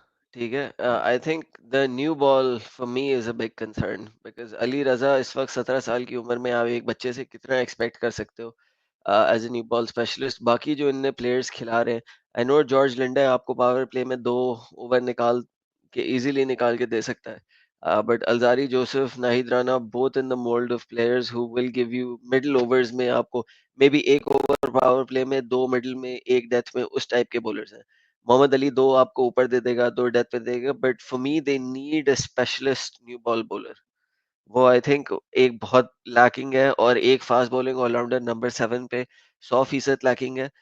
क्योंकि अगर वो ये नहीं करते हैं तो फिर they pigeon hold themselves into playing George Linde in every single game. फिर वो सिर्फ 7वें नंबर पे लिंडा को खिला सकते हैं, और वो वाला जो उनका 4 पास फास्ट बॉलर्स आपको कहीं फॉर एग्जांपल पिंडी में जरूरत होंगी, उनके तो होम मैचेस भी पिंडी में है. तो आई थिंक दोज थिंग्स इनको फंसा सकती हैं. मैं पढ़ रहा था कि बाबर आजम के फैंस वैसे ही बड़े कंसर्न है कि जल्मी हर साल वो हल्के बॉलर्स लेके ऐसी पोजीशन क्रिएट कर देती है कि हमेशा वो 15-20 रन ज्यादा पड़ जाते हैं और वो मलबा बाबर पे गिर जाता है. तो आई एम होपिंग कि इस दफा वो जो 2 पिक्स रह गई हैं उसमें वो उसको थोड़ा सा क्वेश्चन दे दें. जी नसीब, आपके ख्याल में क्या स्ट्रेंथ वीकनेसेस हैं और आपके ख्याल में टॉप 3 बॉटम 3? जहाँ तक बॉलिंग का ताल्लुक है, I mean to certain extent I agree with सलाह. लेकिन अगर आप थोड़ा सा जल्मी का जो है ना, एक वो फॉर्मूला जो है ना, ये थोड़ा सा इनको they have to review this formula, because this ये जो फॉर्मूला ये वाला है, ये सिमिलर फॉर्मूला आरसीबी भी इम्प्लॉय करती रही है कि वो हमेशा वो बॉलिंग थोड़ी सी शॉर्ट रह जाती है उनकी बैटिंग को स्ट्रांग करने के चक्कर में. But as far as the new ball bowling is concern, अगर आप पिछले साल उठा के देखें तो जल्मी ने पावर प्ले में स्पिनर्स यूज किए थे. Saim was one of the key हमने भी फाइन. और आई थिंक इसी तरह का रोल ये आप लिंडा से भी एक्सपेक्ट कर सकते हैं, अगर सामने कोई खब्बा बैट्समैन नहीं है तो वो उस तरह का रोल आप कर सकते हैं, तो वो उस तरह से मिक्स एंड मैच कर सकते हैं. बट यस, एक मेरा ख्याल से थोड़ा सा मुझे लगता है कि एक लेफ्ट आर्म का होना, लेफ्ट आर्म फास्ट बॉलर का, जेन्युइन फास्ट बॉलर का और न्यू बॉल बॉलर का होना इनको और स्ट्रेंथन कर सकता है. तो बाल की खाल अगर उतारूं तो शायद थोड़ा बहुत वो एक है न्यू बॉल स्पेशलिस्ट अगर फास्ट बॉलर, स्पेशली अगर कंडीशंस ऐसी हो फास्ट बॉलर्स के लिए कंड्यूसिव, जो कि पाकिस्तान में इतनी ज़्यादा मिलना मुश्किल ही होती हैं. बट हाँ, कोई ऐसा स्विंग बॉलर हो न्यू बॉल से, वो कैन स्विंग बोथ वेज, तो वो बेनिफिशियल होगा जल्मी के लिए. But other than that I think they are well equipped. I see them as top 3. 3? Hmm. तुम्हारी पहली टॉप 3 पूरी नहीं हुई हुई अभी तक? नहीं, मेरी नहीं हुई थी, आप सबकी हो चुकी थी. अच्छा, हम सबकी हो गई थी. तुम्हारी टॉप 3 कौन-कौन सी हैं? अभी तक तो मैंने क्या बताया था आपको. एक तो इस्लामाबाद थी, दूसरी कोयटा होनी चाहिए, दूसरी कोयटा थी, तीसरी याद है. तीसरी और पेशावर, तीसरी ये है. तो इसका मतलब है कि आपने ना कराची लाहौर, को नहीं रखा मुल्तान टॉप और 3 में, कराची, और हाँ. और मुल्तान और कराची को नहीं रखा आपने. ठीक है, नहीं. अच्छा आपकी ये है. यार वैसे एक, और अब मेरे हमें कहनी है आपकी भी टॉप बॉटम 3 में आ रही होगी ये. मगर मेरी अगर टॉप 3 हो इस गई. दफा, अच्छा अगर अब देखा जाए तो इस साल किसी भी टीम की प्लेइंग 11 या ओवरऑल स्क्वाड देखो तो लगता है कि नहीं यार ये स्क्वाड जीत सकता है. Yeah. अब जल्मी को हम सबसे हल्का समझ रहे थे, मगर ये आज इनकी बैटिंग देख लिया आपने कि हम 7वें नंबर तक हम समझ रहे हैं विद जॉर्ज लिंडा, 7 नंबर तक सॉलिड बैटिंग है. ठीक है, स्ट्राइक रेट भी बहुत ज्यादा है. और अलजारी भी Mohammad Wasim junior type batting कर सकता है. जी, और उसके बाद स्पिनर इनके पास बहुत अच्छे हैं. ठीक है, सुफियान इनके पास है, मेरान इनके पास है, लिंडा इनके पास है. स्पिनर्स भी बहुत अच्छे हैं इनके पास. आई सिर्फ थिंक मेन ये इनके कि इनका जो 2 मसला, पिक्स रह गई हैं ना, वो बहुत इंपॉर्टेंट है, वो इनका पूरा यार मेक मगर और ब्रेक कहनी उनके करेंगी. अलावा भी इनकी प्लेइंग 11 तो बंद. अच्छा, मोहम्मद अली पिछले साल का टॉप विकेट टेकर है. ठीक है, अहमद दानियल की हम बात कर रहे हैं कि Ahmed Daniyal is probably better. Alzarri Joseph हो गया. ठीक है, अभी ये लूक वुड को भी या किसी और को भी, यार वैसे लूक वुड को चाहिए मुझे पैसे. अगर वो पिक हो गया ना तो मैंने उससे पैसे लेने हैं, जितनी मतलब कि मैंने अब उसकी तो ले ही प्रमोशन लें की आप. है. बिल्कुल. तो बात ये है कि इनकी भी अगर देखा जाए तो इनकी प्लेइंग 11 इन द एंड बहुत तगड़ी बन जानी है, जो कि किसी भी टीम को हरा सकती है. तो इस दफा यार मुल्तान की बनाओ तो मुल्तान की बहुत अच्छी बनती है. ठीक है, तो मुझे इनमें से सिर्फ लाहौर की, आपको पता है कि वैसे तो कुछ हैं अच्छे प्लेयर्स उनके पास, मगर इन सबको देखने के बाद तो मुझे लाहौर ही सबसे वीक लग रही है. तो इस दफा तो भाई मुकाबला बहुत सख्त होना है. और ये टॉप 3 बॉटम 3 को इतना ज़्यादा मैटर नहीं करेगा। मुकाबला जो है मैदान में ही होगा इस दफ़ा। कोई विज़िबल माइनॉरिटी मुझे लग नहीं रही। क्या कहते हो आप लोग? नहीं, आप लाहौर को भी थोड़ा अंडर एस्टिमेट कर रहे हैं। वो भी इसलिए कि आपको थोड़ी-सी फ़ॉर्म का खदशा है हारिस और शाहीन की। लेकिन they can perform on the day as well. नहीं, लाहौर का दे वही मसला विल होता डू है कि दैट। प्लेइंग 11 सही चूज़ नहीं करते। वो एक कंसर्न हमेशा से होता है। आकिब अब नहीं है, तो देखें। और अभी आपका कोच भी नहीं है, को जो आ रहा था वो भी गफ भी जो है वो नहीं, फौरन ही रिप्लेस अगले दिन ही रिप्लेस हो गया था। वो साउथ रसल अफ्रीका के पुराने डोमिनिगो हो को गया। अच्छा, हाँ, मुझे नहीं पता था रसल का, सो सॉरी। हाँ। वो साउथ अफ्रीका के कोच थे डोमिनिगो। वो आ रहे हैं, तो लेट्स सी कि वो डोमिनिगो बनते हैं या फ्लेमिंगो बनते हैं। तो ये तो हमें उधर ही पता चलेगा। बट उनका मैंने देखा है कि उसका आई गेस उस his profile is much better than Darren Gough by the way. Darren Gough का कोई रेनाउंड कोचिंग करियर उस तरीके से नहीं है, जबकि इसका है। ये प्रॉपर कोच है। वो तो क्या यॉर्कशायर कोटे देखी है पे आया आपने था ना कोचिंग ऊपर से। इसके कोटे पे? यॉर्कशायर से है ना डैरेन गफ। हाँ, डैरेन गफ तो यॉर्कशायर वाली उसके चक्कर में आ रहे थे हाँ, ना, तो मगर उसी ये कोटे कि से। हाँ। तो चले यही हमारा शो था। शो को रैप अप करते हैं। अम, हमारे सारे स्क्वाड एनालिसिस जो हैं वो पूरे हो चुके हैं अब। सैटरडे को वी आर होपिंग कि हमारा ज़ल्मी टीवी के मीडिया हेड से हमारा इंटरव्यू होगा, ज़ल्मी फैंस आप लोगों के लिए। और उन्होंने हमसे बात तो की है, उन्होंने कहा तो है, आप लोगों ने भी प्रेशर डालना है ज़ल्मी के ऊपर कि हाजी मोहम्मद अकरम से हमारा इंटरव्यू करवाएं। अम, ज़ल्मी की मैनेजमेंट ने हमें इशारा दिया है कि during the PSL Mohammad Akram भाई से इंटरव्यू होगा। तो लेट्स सी इस दफ़ा होगा या नहीं होगा। मगर ये कि अगर इस दफ़ा वो इंटरव्यू ना हुआ तो उसके बाद मैंने जितनी कोशिश करनी थी इस साल करके देख ली है। अगर वो इंटरव्यू ना हुआ तो फिर अगले साल से बहुत मुश्किल ही होगा। मैं फिर ट्राई भी नहीं करूँगा, क्योंकि जितनी ट्राई हम कर सकते थे हमने इस साल कर ली है। तो बहुत-बहुत शुक्रिया सलार हमारे साथ रहने का। बहुत-बहुत शुक्रिया असीम। इंशाल्लाह ताला आप लोगों से सैटरडे को मिलते हैं और फिर प्लेइंग 11 शोज़ हमारे आने वाले हैं, उसमें मिलते हैं। और अगर आपने हमारा चैनल सब्सक्राइब नहीं किया तो काइंडली सब्सक्राइब कर लें, क्योंकि यहाँ पर होती है सिर्फ पाकिस्तान सुपर लीग की बात। आप दोनों का अगेन बहुत-बहुत शुक्रिया। खुदा हाफ़िज़। अल्लाह हाफ़िज़।